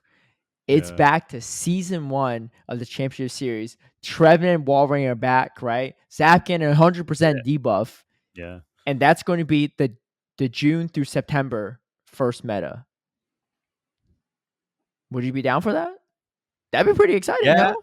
I That'd be mean, pretty look, the thing crazy. is, yeah, Well, obviously I'd be there's still new yeah, Pokemon that have been introduced since then, yeah, right? yeah, So yeah. so it's I not think like it'd be interesting. And the thing is also, I think regardless of the meta, I'm always gonna be like, yeah, let me compete. But you don't if want to I had find that the option exciting at between all. the two, Yeah, no, if I had the option between the you would two, choose this update over yeah. some crazy thing like that. And Okay, I would that's move fair. the crazy one into September. No, If no, I no, had the no, no. option between the two, I would No, rather do that. this is your one-time offer. You can only choose now or never. Well, that changes it a bit. Then I'll probably choose the new one. Then, Nah, I'm just if well, there I was mean, no this is other obviously choice. just Yeah, yeah, yeah. random hypothetical situation I'm coming up Yeah. in my head that have no basis. But But you know what? Speaking of, what would the Go Battle League players do? Um, honestly, it's there's a lot of cups, and you know what? You have something like Great dude, League Remix Cup where you won't see a single glide. Oh no way! yeah, why Yeah, is there no? Why is Rev. dude? How did they possibly ban Second something like a season in a meta chip? row. Okay, look, I get if they said all PvP, right? I really need Niantic to Uh, explain this one. The 20 Pokemon that are most used by trainers ranked ace and above. Who ranked ace and above are using Metacham that much these days? but you know what? I And think we have to remember in Trevenant. it. Yeah, Ace. So to get to Ace, right? You still have to You play a need to. decent So that's amount. 2,000 elo. Yeah, but then you can still drop below 2,000 elo and still be at Ace. And also, what's the elo where you don't become Ace anymore? Is it 2,500? Veteran, yeah. Yeah. So there's a lot of elo which is Ace and above in it. So I reckon it's just Yeah, like but I why? think they should Do move you the think they're cutoff all up. running Metacham? I guess so. That It was seems spawning a lot, unlikely. maybe. I That's don't know. expensive for someone that's just There's getting loads of PP. Stunfisk as well, and I don't remember the last time I saw a Stunfisk. There's a And few apparently that in the Stunfisk is wild, on but here as still, well. that one's weird too. Okay, here's Yeah, okay. I get what you're saying, right? Okay, maybe they just have PP Pokemon they built a long time ago. That's all they're using, right? yeah. And they didn't decide. They did Maybe not. they play They did different not think to games. build a Gligar when it got buffed back in September of 2023, right? This was 9 months ago, Yeah. right? They didn't think to do that, right? Okay, so Yeah. so stick with me here. If that's the case, then how is something like a Nihilape or Feraligatr on this list? Right, Feraligatr had no PP relevance, right? It was not used at all. But they said, "Oh, Yeah. we're gonna buff it," and like, "Oh, I have a Feraligatr in my inventory I could It's a use." You don't starter. think people had freaking Gligar in the inventory they could use? They No. definitely did. No, no. Gligar's, You know what? Gligar's You know also what? One thing I'll spawning say. everywhere in Okay. the wild. Yeah, yeah. Gligar. No, but you know what? One thing I'll say. Yeah, Yeah, Gligar has been spawning. I would say there's more Gligar's been Gligar spawning spawns more, than but freaking only this Totodile season. spawns. But then again, you make a Yeah, good it's point from about the yeah, Feraligatr, innit? Yeah. So yeah. yeah. But also Because it Gligar's is only this season where Gligar's been spawning more than it has been yeah, before, but the right? freaking Because Totodile has I've not been been missing, spawning but for like years. yeah. Like I'm out of candies. But I think maybe it's because the Feraligatr is a star. I don't know. Honestly, I need to find out the formula because it's definitely not working. I don't Um, know. Someone snuck especially something also there's so through. much Cresselia as well, and I'm like, yeah, I'm really curious if there is a formula or someone just handpicked these because they're just like we don't really yeah. have a great formula for data tracking for this. So let's just Yeah. You know what though? I was is that thinking this the other crazy? day because Is I that was like, crazy? how do they track that data? Because I don't think that's possible. I No, don't think they can do that. I mean it's not like I mean, Niantic's not it's capable, technically right? possible. No, it's possible, yeah. But do you really think they do it? Because I don't think they can track that data. I don't know because what I I need to see do what not that think data they looks track like if all they that do data. because I don't know how Yeah. Gligar's not on this But then list. again, I guess they did have Raichu in the very first one, innit? So maybe they do track the data. No, I think back then whoever handpicked, they probably just definitely Nah, didn't know they what can't they're have handpicked doing. Raichu, bro. They can't. Dude, There's no way they how did handpicked they? Raichu. I don't know. I don't I know. understand why Raichu would have leaked into the data, yeah, which is also why they moved it, How up to Raichu? I Ace don't rank, even. right? I No, don't no, know. because they moved it up to Ace because they were like everyone below Ace is running a Raichu. Like you ever try and start Honestly, the that was season their slightly biggest late? mistake is moving up to Ace. Because if it wasn't up to Ace, then maybe it's a little bit more believable. But because it's Ace and Yeah, above, yeah, just yeah, makes even exactly. less Yeah, yeah. sense. I think I they don't should know. move it Someone up to Niantic, veteran. To be honest. you need to. I Yeah. know not everyone that listens to this podcast from Niantic works in that department, but Mm. I'm curious, right? When you're on your coffee break, you meet up your buddy from that department, you be like, "Hey, yo, is this data real or like do y'all just pick it?" Like I ain't gonna say nothing, but I'm just curious, right? For my own curiosity, how did Gligar not make it? Right? Like I ain't gonna tell your boss, right? But just let me know. Yeah, Blink twice if you just handpicked him. There's actually no data. yeah, bro. Because Yeah, how is honestly, I think. Registeel not on here, but Galarian Stunfisk is? Registeel's Yeah, way more true. relevant than Galarian Stunfisk, and Registeel Yeah. was in raids.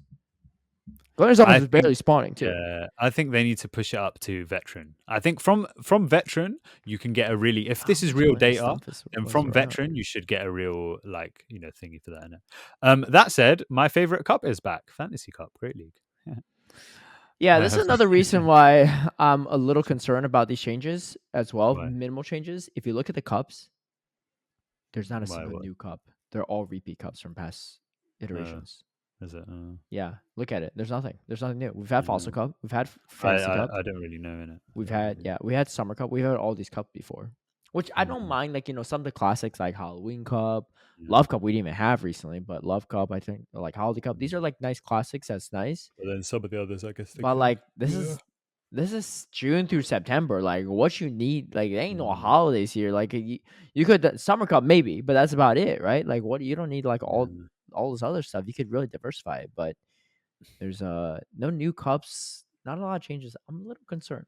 I'm a little concerned about the retention of some of our casual Mm. players because the casual players is what we need to grow the scene.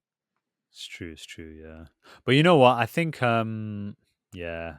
I don't know. I feel like there's other things that they can do before this for the casual players, isn't it? I mean, why not do it Like all? But actually I don't having. know. Yeah. But Shared yeah. skies anyway. You're right. Sharing the meta too apparently, and Yeah. sharing Gligar with everyone as well. Yeah. There's some other events too, like Summer Sands and Stadium sites, but there's nothing crazy about it. So some costume Pokemon, but just check them out on the website because Hmm. we're running a little low on time. But let's talk about the Yeah. T topic real quick as we're before we sign off. So this was actually something that Speedish Chief tweeted out. Hmm. Our old co-host on the podcast. He wrote a bunch of different things about like reminiscing on like congratulating Rise and reminiscing on LA from 4.5 years ago when Limo Lime actually who actually was at the event too. He ran a Shadow Hypno. That's how you know he's still playing like it's 2019. But to be fair, he's busy with some kids and stuff and life stuff. Yeah. But anyway, 4.5 years ago, Limo Lime, he also did beat J-Jan though. So it's not like he's completely washed up. He just Yeah. he had a Shadow Hypno and a Hakamo. JJ must have been pissed. I don't know. Maybe the Shadow Hypno actually did core break him. I didn't see J-Jan's I team, think but JJ was pissed actually. oh Yeah. really? I saw his tweet. Yeah, Oh because he went 0-2 in it. So yeah. yeah. Anyway, 4.5 years ago, Luma Lime swept the 327-person LA Mega Tournament. It was a 9-round Wild. Swiss. There were Wow. 136 competitors in LA this past weekend. 300 plus players showed up to a grassroots tournament with no championship series, no championship points, and no prize money. It shows that we are still working to recover from the damage the pandemic did to our grassroots communities. Our regional tournament, 4.5 years later, four plus years later, attracted less than half of the 2019 competitors, even though it had official support. This isn't meant to be negative. If anything, it shows the highs that our game can return to and even surpass. I want to ask you, what will it take to bring our grassroots communities, bring back our grassroots communities, and further grow our championship series tournament numbers? And people were sharing some ideas. Mm. But I don't know if you read through any of the comments and stuff like that. But Yeah, I did. You know what? Honestly, I think this question was a really good question, and I was really curious to read all the comments because this is something I've mentioned loads of times where I'm asking you. I'm like, I wasn't around in that yeah, self days. Why were there so many people at tournaments compared to like now? so And it's a difficult question to answer. yeah, I actually Um. wrote something to this because I was around back then. I Oh yeah. actually didn't go to LA Mega, but I remember I was Uh, super jealous because I was in Atlanta, so it's kind of a far flight, and yeah. Yeah. it was like a busy work week for me too. But I remember I was watching from home, and I was like, man, that looks Was like it a lot streamed of fun. It as was well? streamed. It was streamed. Yeah, Sick. it was Sick. streamed. I think King was commentating as well. King was like Yeah. flying to all these tournaments too. He was doing commentary Yeah. for it, and it was old school streamer for Pokemon Go that doesn't really stream Go anymore. Taco, he was the one that streamed it, but they had this all set up. It was like in this huge venue space in LA, and a bunch of people were just, you could see like the crowd shot, and there's just tons of people there. Anyway, so what my response was, in addition to the various factors other people's mentioned, because people brought a lot of examples, Mhm. I said a huge selling point for Sylph Megas back in 2019 and early to 2020 was that each month you could only 10 times weight one tournament, and the bigger the tournament, the more points you would get towards that leaderboard, towards the global Right. leaderboard, right? So for those that aren't familiar, back in Sylph, you have one cup. It used to be the first cup you played in was worth Mhm. 10 times the amount of total ranking points as any of Mhm. your other cups, right? And it would Right. go from like the next cup will be times one, the second cup after will be 0.9, and it keeps going down until like they're worth no points, right? So playing like in a million cups doesn't really help you too much. It's really that main first 10 times weight cup that matters a lot. And obviously with Swiss rounds, if you go 9-0, a 9-0 is weighted way higher than a 3-0, right, at a local small tournament. So everyone, for the weight tournament, they want to go as big as possible, right? Even if you go 4-2, it's still better than going 2-1, right? Even if you go 5-2, it's still better than going like maybe 4-0. So, it gives you a little bit of room for error, and you get to meet so many people and stuff like that. So, but still, like we talked about earlier, the meta changes every month, right? So there's you change it, you weight a new tournament every month. So I was saying the higher your place on the leaderboard, the global leaderboard, the more likely you get a invite to Continental, which was like leading up to Worlds. And that was at least a more secure way of getting it over need to sweep your own eventual regional. Because essentially the way you qualify for Worlds is you need to do well at Continentals, right? After the first season was just straight Worlds, but after that it was Continentals, then Worlds. So the ways to qualify is you win your regional, right? And that's a 1-day tournament. That's it, right? It's just like APAC. It's like APAC tournaments right now, right? You have one shot to do this, right? If you don't perform on that day, it's it for you. So you need to win it, or if there's enough people, you might hit a kicker and you get 2, maybe 3 invites. If you're a huge region, you might get like 5 invites or something. But 5 invites, top 5 getting invites is like not easy because they're usually like 400 plus people tournaments, right? Yeah. Something crazy. Most of the time you get 1 invite, maybe 2 or 3 if you're lucky, right? If your local community is big enough. And again, you have to perform well that day, otherwise that's it for you. But that first season, they also invite the top 20 on the global leaderboard to get an automatic invite to Worlds as well. But the problem is, like, most of the people that were on that top 20 already qualified for Worlds, and the invites didn't cascade down. So it was tough. So like the amount of people that actually got Worlds invites from that were like only like a handful, maybe 5 or so, 6 or so. And they're all LATAM, because LATAM had the massive tournaments, right? They had 7-8 round tournaments constantly. They had like hundreds, 400, 500 plus people always, right? Their tournaments take like 8+ hours. But North America especially, but in Europe as well, but North America, they start hosting mega tournaments where they'll choose like a different city and they'll plan months in advance, right? King will be in talks with people, and like, like they're like, oh, this month's gonna be our turn. Like Portland's gonna host one, or LA's gonna host December one, so there's no overlap, right? So everyone knew if you want a big tournament in North America, a mega tournament, you fly to LA this month. All right, you go to Orlando this month. So everyone was going. So that was a big factor. Because you're let's say like, let's say if you're there, right, and you got a mega tournament in London, and say, oh, I'm going to this one January. The next mega tournament is in Bologna in February. It don't matter if you did well in January. If you want to try keep grinding the leaderboard points, you need to go to Bologna too, right?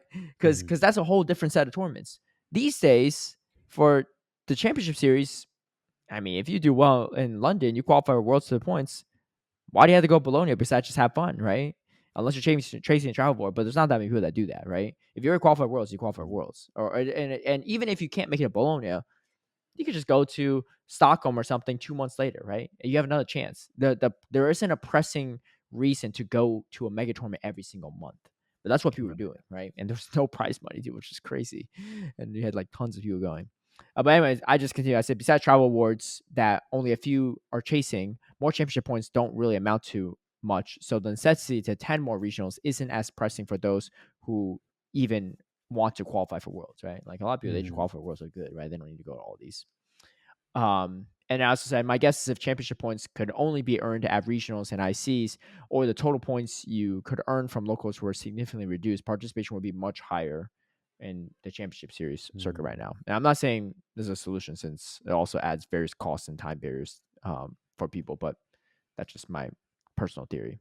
And I also said VGC TG likely doesn't have a higher percentage of players attending more regionals than Go players. They just have more players than spots available, so some are lucky to even go to any, right? Because I think like there's obviously some VGC and TG players that go to like a lot of these regionals as well. Yeah. But there's not that, like, out of how many thousands of those players, there's the percentage of people that do that are probably not that much more, or maybe just even less than the Go players, right? You got people that frequent flyers like in EU and NA as well, right? But like that's not, that percentage is like probably similar to VGC and TGG. Most of the time, I know what they're stressed about is trying to even get a freaking ticket to go, right? Yeah. Like they're refreshing the screen on a freaking regional. We're sitting there refreshing the screen to see if we hit the kicker or not 2 months later after the registration opens. Yeah. That is actually true. Anyway, I do Yeah. think it's a great tweet that Speedy wrote, and the responses were pretty interesting. I know one person said, I think it's Purple Kyogre said for him it was like a cost factor as well, right? And Speedy responded like, "Oh, like how could he said Purple Kyogre said mainly It the would have travel been a cost expense." factor then, right? Yeah, Purple Kyogre said mainly the travel expense, but that's really unavoidable. And Speedy said, "Is it? How could travel costs be reduced?" And at first, when I saw Speedy's response, admittedly, I laughed. I was like, "What you want? What do you want Purple Kyogre to do? Huh? To learn how to fly personally, right? Like grow some wings?" But it was actually really good. It was actually like I don't give Speedy enough credit because I started reading some of the responses to that. This actually wasn't a bad idea. So put a really good one. She said put regionals and special events in cities with major airports. That's Yeah, I actually read that. that's actually a really great You idea. mentioned that earlier. And we mentioned it, earlier in our comment section. Because let's say if in NA all the tournaments were in New York, LA, Atlanta, right? I don't know, a lot of big Midwest airports, right? Maybe Dallas, Texas, right? Like big hubs, Seattle, right? For those in the Pacific Northwest. In EU, right? You do London, right? You do I don't know my European cities. Barcelona, maybe, right? I don't know what's a big city in Europe. Yeah. I got it too. Anyway, I'm not a very well educated. Most Americans are not educated outside their own country's affairs, but then it would just significantly reduce the cost of a lot of these tournaments, and I think that's a big part of it, right?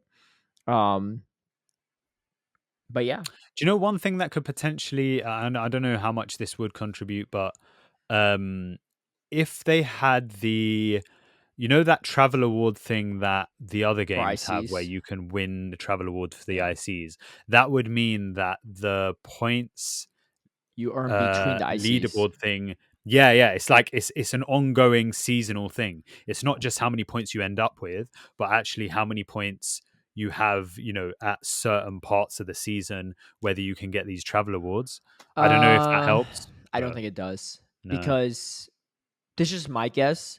The people that are currently chasing the travel award for Worlds are the same people that be chasing the travel awards for the ICs. True. Yeah. And I think for like someone that maybe doesn't have the time or money to go to that many regionals to chase that travel award for an IC, they're just not going to think it's worth it, right? Because like they'll be like, I'm not going to be able to compete with these guys anyway, even if I do well in the 1 or 2 regionals I go to, because they're going to like 4 or 5 in between every IC. I just don't have a chance. So that's not worth me spending extra money just to chase something I know I can't keep up with, right? So, yeah, I mean, I think I'm not saying that's not something that Go shouldn't have. I think that'd be cool to have so that all these top players are going to the ICs, but I don't think that's going to increase the general participation numbers like what we had in the old Sylph days. But yeah, the old Sylph days were pretty dope, man. They were like thinking back on it, we were flying and going to all these places for nothing. Like for a 10 times weighted cup that didn't mean that I definitely get my Continentals or Worlds invite after that, So yeah. And that meta shifted every month, but it was really cool though. They partnered with Sylph, and sometimes they would stream these tournaments, and then Sylph would sometimes release the meta on the streams for the next month. Like how dope is that, right? Kind of like what they did for LA actually at that regional. Yeah. I think that's a good step. That was forward, cool. Because you know what? Last year, bruv, you know how disappointing it was, at Worlds when we were all sitting. It was Championship Sunday. We were watching the TCG happen. Yeah, and then they got the news, and they're announcing all the new stuff, and we're like, yo, what are they announcing for Go? Yeah, nothing. Nine. And if they did, it would just be like, oh, they're gonna get Flay Coco in the game, Yeah. But that was pretty much what was going to be the update afterward. I just didn't. But you know what? Maybe we'll have it at this Worlds. Yeah, bruv, how exciting would that be? You don't think so? I don't want to get your hopes up, and I just don't want to get my own hopes up. You know why? Because in 2022 they did the same thing. VGC, TCG, they had their little teases. Yeah, I don't know if you had it for Unite. No, but the thing is, they've just put something on stream in LA, and I don't think they've ever done that before, right? I know. I'm like So Yeah, maybe. yeah, but I mean, but the marketing you need to have at the closing ceremony of Worlds has to be better than just a scrolling page Yeah, of the yeah, GBL yeah. thing, right? Yeah, Like yeah. Obviously, it screenshots needs that, to be right? something a bit. But Yeah, yeah, which yeah. I think is going to take a lot more. Like it has a lot more red tape and approval Production. Yeah, process, yeah, and yeah. production. But But yeah, I don't know. I hope I'm wrong, right? But in 2022, I already knew when it happened last year. I wasn't even as let down as it was because that's the it. same thing happened Yeah. in 2022. I think people just forgot about it. I remember in 2022, we're watching the closing ceremony and they're talking about VGC, TCG, all this stuff being released. Like, damn, this looks cool, right? Nothing for Go. And I thought at the time, okay, maybe it's because Go ended on the Saturday Right. because it was a Friday, Saturday event and that was Yeah, it. yeah. And they're like, and then, oh no, sorry, it ended on, No, because it ended on Sunday as well.